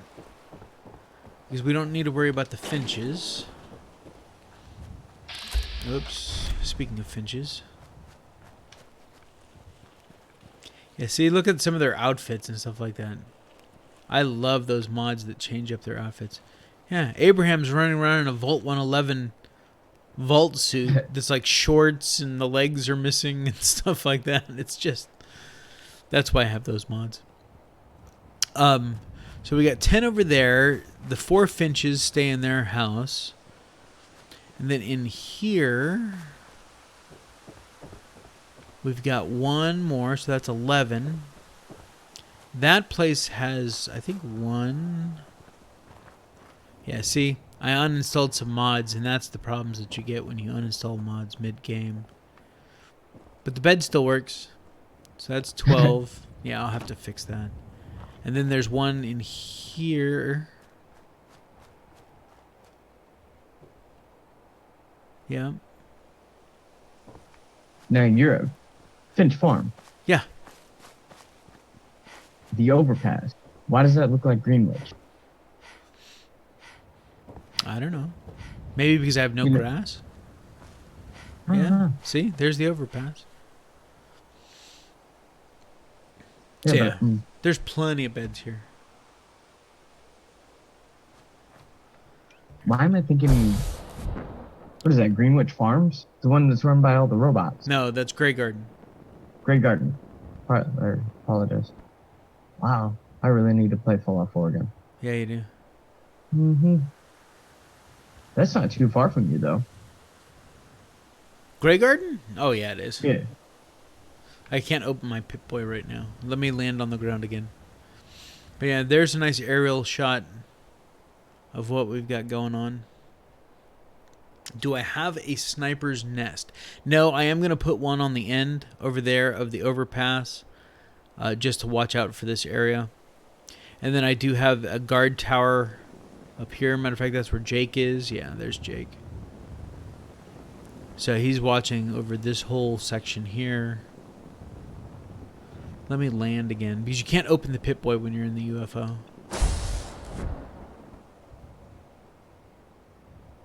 Now I can open my Pip-Boy. Excuse me. Yeah, here's Finch Farm. Grey Garden's way over here. All right. What's the one that's like directly south of Sanctuary? You have Red Rocket, and then there's a farm that's right there. You have Abernathy. Abernathy. That's the one I've been thinking you're at the whole time. Okay. Yeah, that's why I was like, why do I see an overpass? Yeah, there's wires at Abernathy. Overpass at Finch. Yeah, Finch Farm is based, that's the Saugus, it's just right over by Saugus Ironworks. I know exactly where you are now. Okay. So yeah. Well, guys, that is going to wrap it up for this episode. I've got to get ready for doing a recording of a podcast kind of a thing that'll be launching here in the next few weeks. We're going to get a few episodes recorded, and of course I have to do all the editing for that, so it's kind of a pain in the ass. But yeah, so I'll be talking about that more in upcoming episodes or upcoming videos and stuff like that. And just so you guys know, on Mondays, matter of fact, this Monday I will kick off my first. It's not my first live stream about modding, but it's going to be the new modding series. If I'm live streaming on Mondays, which I typically do every week, I will be doing Fallout 4 Mod Mondays. Absolutely, Vault Girl. And I haven't touched the creation kit in months. It's been probably 3 months. So I'm going to be a little rusty at it, but we're going to get back into it. And I'm going to show you guys, we're going to build a series of mods. They're all going to be settlement based. Maybe it's cleaning up some of the debris, adding stuff to containers, stretching the settlement, not the border, the green border that you see. By the way, that's just an image. That has no actual effect on your game. It's the building boxes that are invisible that you don't see that actually affect where the settlement border is. That green box is just it's actually an image file. And so I won't be manipulating those because you need very specialized software for it, so I'm not going to be jacking with that at all. But we're just going to look at different settlements. I think I'm going to start with Red Rocket, and we're going to make some different settlement tweaks, and then I will we'll get them posted and get them launched, and I want your guys' input on that. And it happens, Sushi Roll. It comes with the territory now. But yeah, that's going to be on Mondays, and it's just going to be, I'm not going to be in-game. I'm just going to fire up the creation kit, and so there's going to be some tutorial stuff going on there, but we can have some fun with it. You are very welcome, iCup. I hope that works out well for you. Yeah, I have some serial haters, Sushi Roll, so it happens. Yeah, a raider has disliked this video. Yeah, it used to bother me a lot, and now it doesn't bother me at all. You know, it just means that, you know what? Oh, you know who it was? It was that guy that was demanding that I get out of my mod list and just show him something. I guarantee you that's where I got a dislike from. Because I told him if he didn't like it, I told him if he didn't like it, he could hit the road. So, yeah. Don't come onto my channel think you're going to be rude. I don't give a shit if you give me a thumbs down. I mean, obviously I want to make people happy, but don't come in being rude. So, but yeah, that's exactly what that was. But thank you guys for hanging out with me. I certainly appreciate it. After I'm done with the whole podcast thing, I'll be live streaming State of Decay 2. So late afternoon, early evening. It should be around 5 o'clock or so. I'm going to get something to eat in between there. And then I'll get on and we'll have several hours of State of Decay 2. So until next time, Wastelanders, you take care of yourselves out there. And this is Draco Invictus saying this has been the greatest day of my life. See ya! Later, guys.